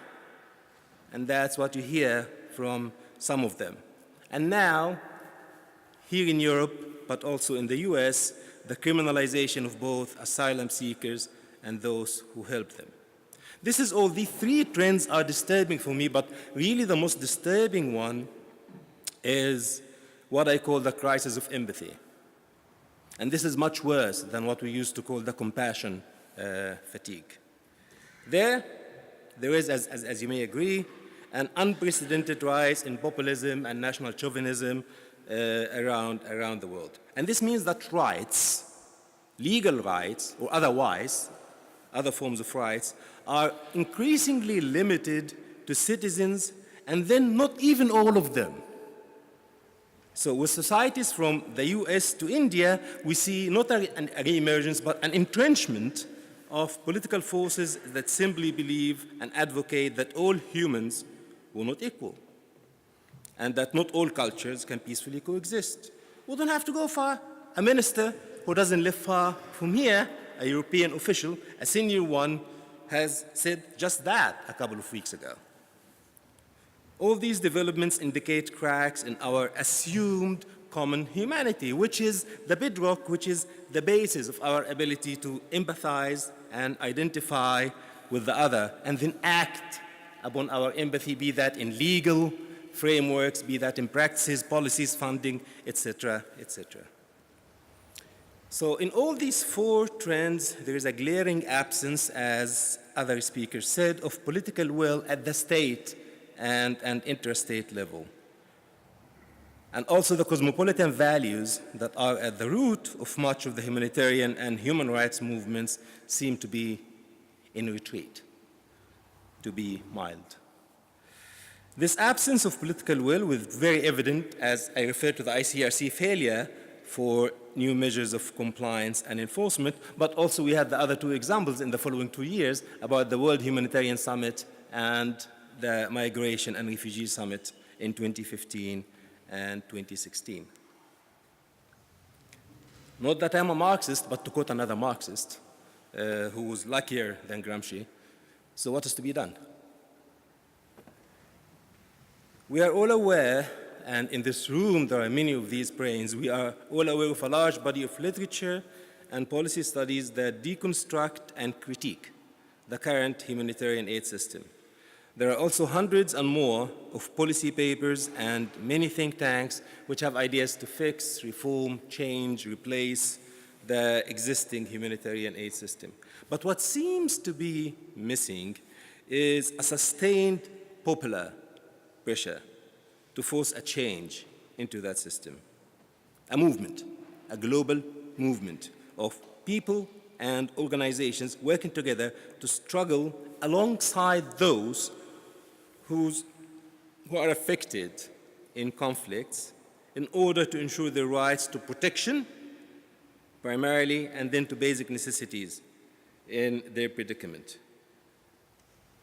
And that's basically why I think I got invited here today to speak on behalf of this new emerging effort to produce action-oriented knowledge, engage in policy advocacy, and in popular activism against atrocities and the rising inhumanity in conflicts around the world. This effort by a group of people started a few months ago, and we named it United Against Inhumanity. One or two of the people actually who started this effort, who initiated it, are with us here today, and most of the members of this small group are known to you as veteran aid workers, academicians, and writers. United Against Inhumanity is still emerging, but it has been conceived through very extensive discussions. The decision only came in June, like only a few weeks ago, in June 2018, to start formalizing it as the outcome of a review we did together of a series of roundtables over the last 10-month roundtable and consultations with diverse groups of potential stakeholders in Africa, in Asia, in Americas, in Australia, and Europe. I mean, basically, in the four corners of the world, we had consultations, roundtable, bilateral discussions with either organizations or with individuals. These consultations have taken more than 10 months, as I said, starting last year, and they have helped us turn a common feeling that I think many of you have, a feeling of indignation, into a draft plan with a repertoire of possible actions. And these consultations also helped us to broadly agree on the main triggers of this collective action. Why are we doing this? And these triggers are the triggers I just spoke about in the first half of my presentation: the erosion of multilateralism and the asylum system, and the shocking levels of indifference that we see around us in the face of war-related atrocities. I didn't see a single statement from a single government in the last 4 weeks as sheet after sheet of people who died in Assad prisons in the last 5 years were issued, and all of them died by cardiac arrest 3 to 4 years while their families were waiting for them. Because it's coming to an end, a political end of sorts. So the overall purpose of United Against Inhumanity is to initiate and facilitate joint action by civil society at various levels, global, regional, and national, to challenge those who think are responsible, but who also can change the status quo. These are the warring parties, their sponsors, governments, and relevant international organizations. Now, we are talking about 3 sets of measures. I don't want to go into a lot of details, but basically they are either preventive measures, working for a better respect of the laws of war, or protective measures through reasserting the refugee rights and the right to asylum, or punitive and deterrence measures through strengthened accountability. And in all these 3 sets of measures, United Against Inhumanity hopes to produce and use knowledge and various other forms of pressure and protest and activism to achieve its goals.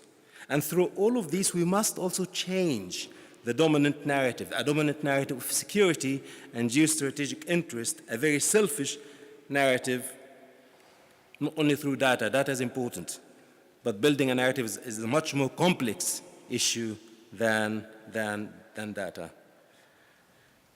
I'm sure many of you or some of you might have questions about what we are trying to achieve, and we can maybe pick that up during the Q&A.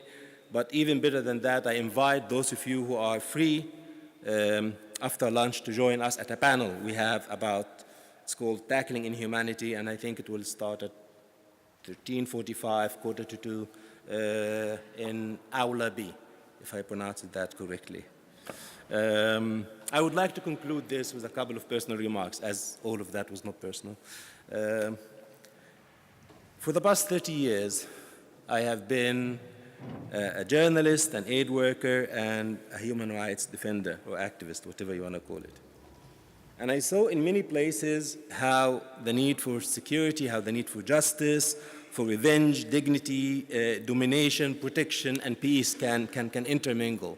I mean, these needs, these interests, these values shape and reshape our daily lives, and they have changed it tremendously. From airports in the West, where I arrived yesterday, to wedding parties in Yemen and Afghanistan. These were usually places of anticipation and joy, and usually most of them now are places for anxiety and trepidation. This month, but in 2003, almost a week ago, I survived an attack against the UN headquarters in Baghdad. The explosion, which killed 22 of my colleagues, also cracked a barrier, a personal barrier for me, between myself and what I've been doing for many years before that.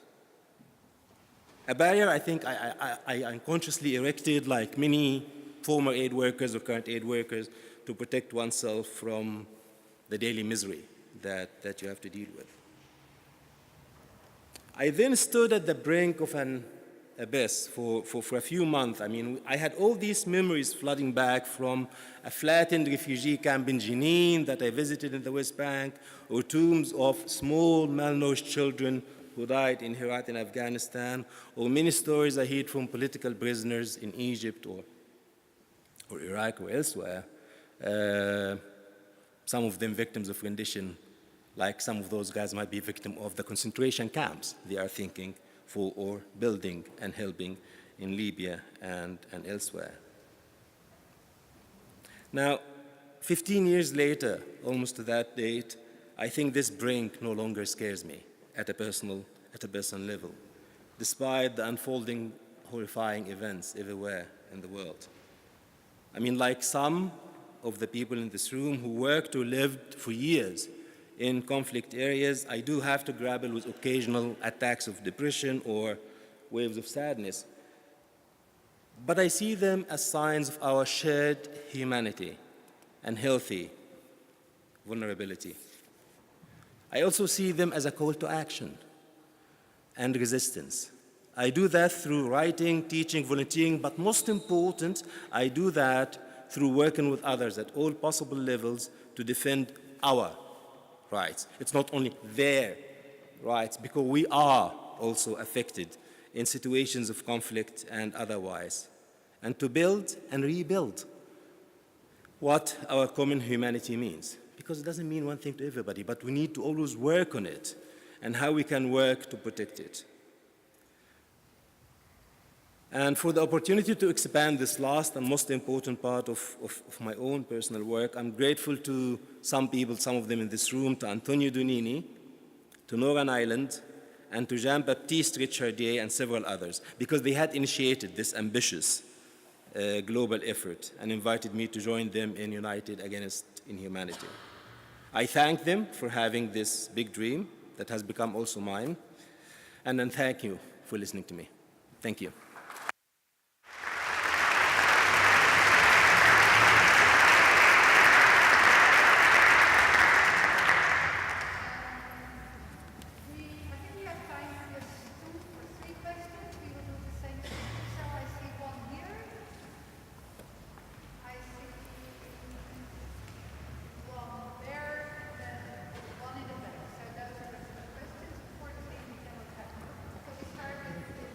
Or you can come to Aula B at 13:45.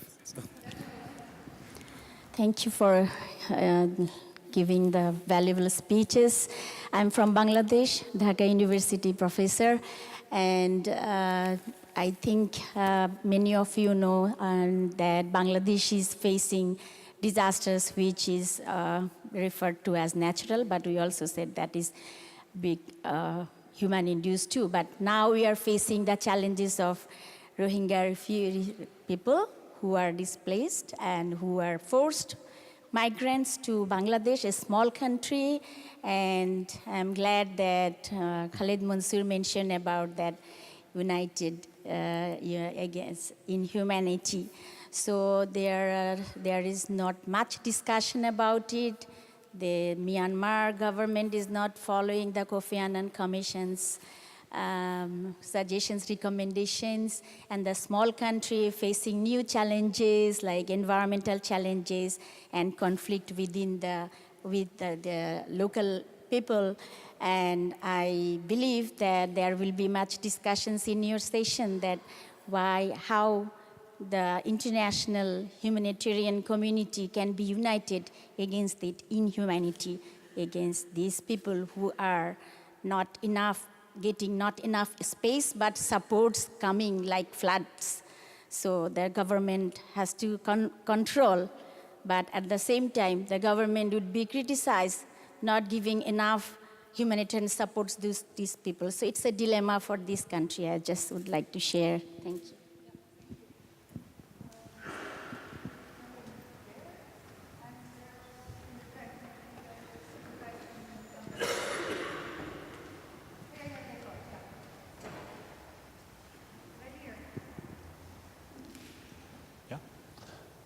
My name is Reinier van Hoffen. I'm representing the Dutch Relief Alliance Innovation Working Group.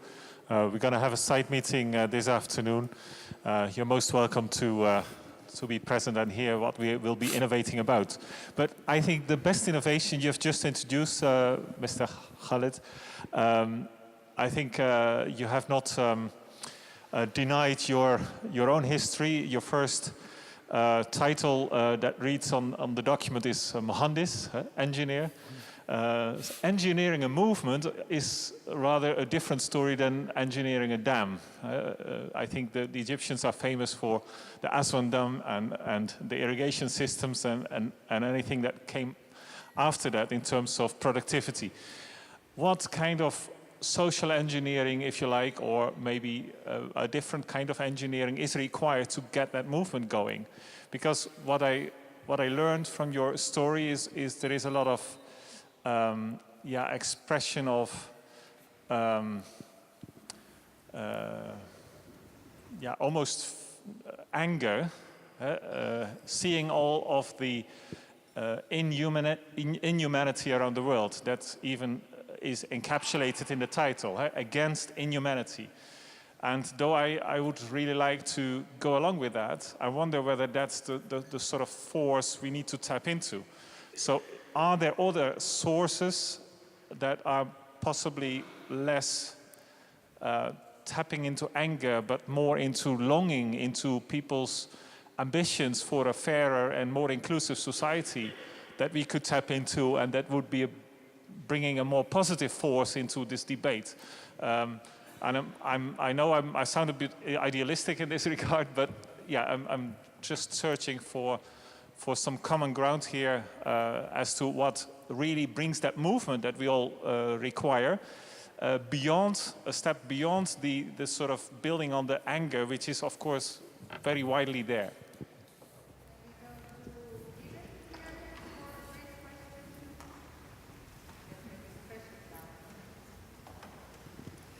Thank you, Ilan Kelvin, University College London, and thank you for your powerful words and all the work which you've done. As a scientist, I'm particularly appreciative of the fact that you mentioned that you take on board research and apply it, but what more should we be doing? What can research offer you which we are not providing already? Thank you. Sure, respond would be an exaggeration, but I think on the question from Bangladesh, and this is something I learned a long time ago from reading Alex's work, Alex Duvall. I think it was the famine crimes, that almost nothing in humanitarian crises is natural, that everything is political. So everything is happening to the Rohingya, and the Rohingya specifically, that's a clear thing, is political. But even mudslides are political in a sense because people were left to build on that area. And the solution then is also political. I would think that it should start from there. I mean, it should start from Myanmar and from Bangladesh by people standing in Myanmar against this, and this might be an idealist position, and people standing in Bangladesh for a different treatment of those people. But I think it's political also in the sense by a pressure on Myanmar from the international community and from the regional community, which is not doing much about it to move this towards a solution. Now, it has become sadly normal for neighboring countries to take the brunt of refugees simply because refugees are also, it's a hierarchy. This Sudanese gentleman who had to work for 6 months to get $2,000 that David refers to, usually, and when I lived in Sudan, people would work for 1 year and get $2,000 and give it to the smuggler, or they come from a family, so they have, this is a privilege. Those who don't have this privilege are on a lower rung, and those who are less on a lower rung, and those who cannot leave Kassala even to go to Khartoum because you need $20. I mean, to do that trip to pay as a bribe. So the problem is that the poorest and those with the least means are those who get stuck in neighboring countries, as a matter of fact. They don't necessarily want to stay there. Of course, some people would like to go back home, but some of them have given up hope. And that explains to a large extent also why we have actually more refugees in Lebanon from Syria, maybe more than the whole of Europe combined, but we don't hear the same noise. On the question of how to socially engineer, I really don't like the word social engineering, but and maybe that's why I was not a great engineer. I did it only for 6 months. But I think movements are organic creatures, but not fully organic. I mean, there has to be a lot of premeditated effort. There has to be a lot of planning, a lot of networking in this day and age. And even a long time ago, when you look at how people organized themselves for even the internationalist movements in the 30s and 40s, I mean, you have to do a lot of work. Sometimes in a hierarchical manner, there would be a lot of disagreements and a lot of differences. And I think what's good about United Against Inhumanity until now, that the consultations were really wide with individuals and with organizations, especially in the Global South, because our idea also, another term that I don't like that much, but anyway, our idea is that without working with the communities which are affected and with their activists in aid and in other fields, it will not work. I love anger, as long as you can turn it into action that's constructive.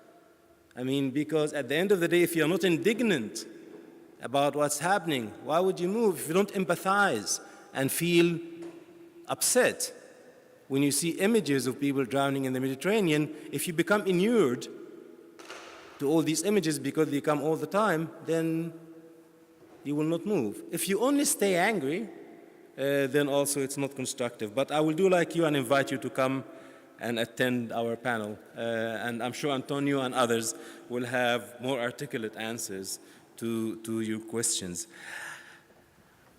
I am not saying we have enough research to the last question. I think more research is welcome, but I think our real problem is not actually the lack of, we have a lot of good critical research. And we have a lot of data. And our challenge is to turn that into political pressure. So when Sigrid was talking about we need data, I disagree. I mean, of course, you can collate data and update data, but we have a lot of data that comes all the time. There is a problem in channeling this data into a political pressure on decision makers. And how you can do that in a political way. I mean, not only resorting and imploring for an assumed shared humanity because we all see the cracks in it.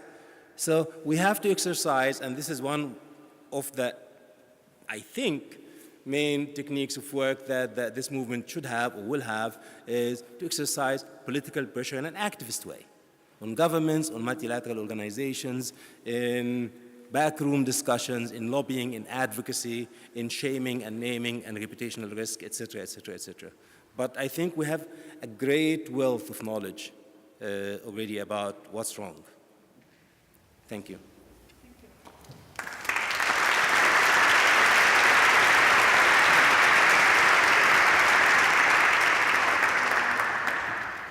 Dear friends, thank you also for your rather patience. I don't know if you also felt chilly. I started to feel a little bit chilly, but that keeps my brain actually awake, so I think that might be good.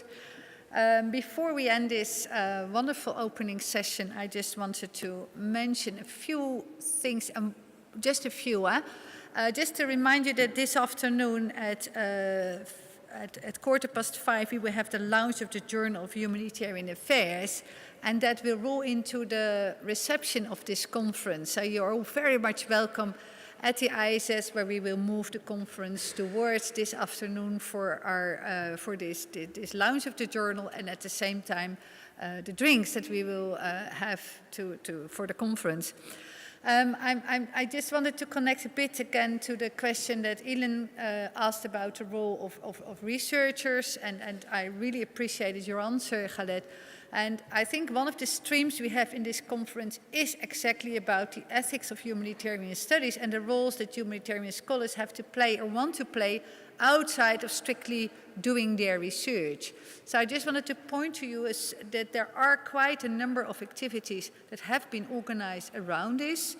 One of them is a workshop of DAHS, which is about how humanitarian studies can be advanced in the MENA region, in India and other places. So one of the things that humanitarian scholars have agreed some time ago as well is that localization is not just about aid, it's also about research, it's also about humanitarian studies and what can be done to make that happen.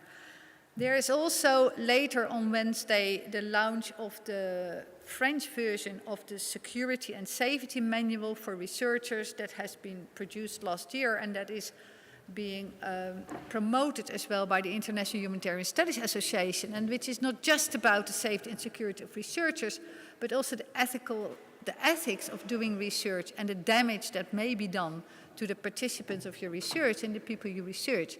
So this will culminate in one of the side events, which is a sort of round table on the ethics of humanitarian studies on Wednesday. And I mention this because I really hope that apart from sharing, forwarding new ideas, reading the signs of the times and what we all do in conferences, we also use this conference to reflect about the social role, the activist role, you may say, or the roles of humanitarian scholars in advancing the protection and rights of people affected by crisis. Now, before we close, I want to bring somebody on the stage that I'm sure everybody will like to see. Well, you know her, but everybody has been writing emails with her, and that is the person who made this conference possible, and that is Marloes Veit. And she will also give you a few more logistic announcements. So, Marloes, thank you.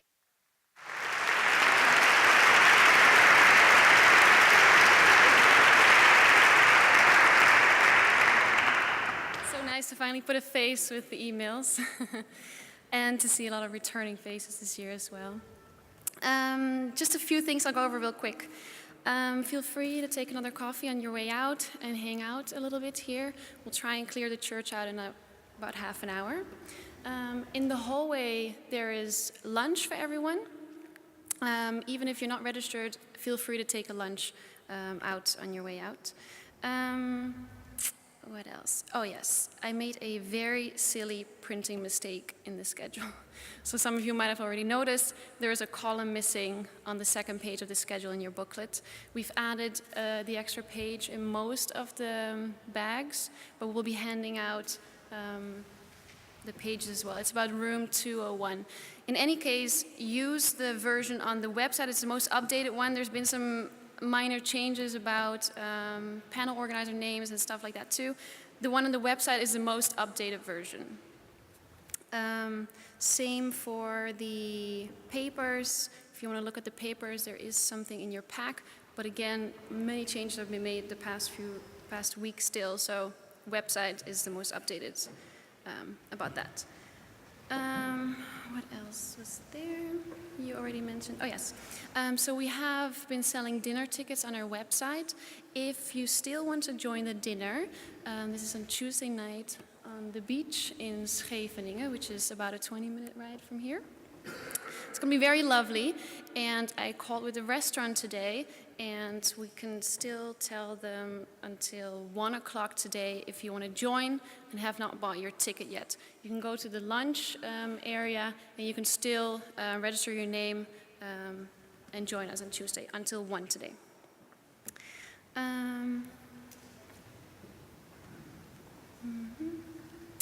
I think that was it. Oh yes, if you need any assistance to go to IHSA, the building, let us know. It's about a 650-meter walk, but if you need any assistance, we can call you a taxi. That was it. If you need anything, just come see me or anyone wearing the blue t-shirts, or send me an email. Enjoy.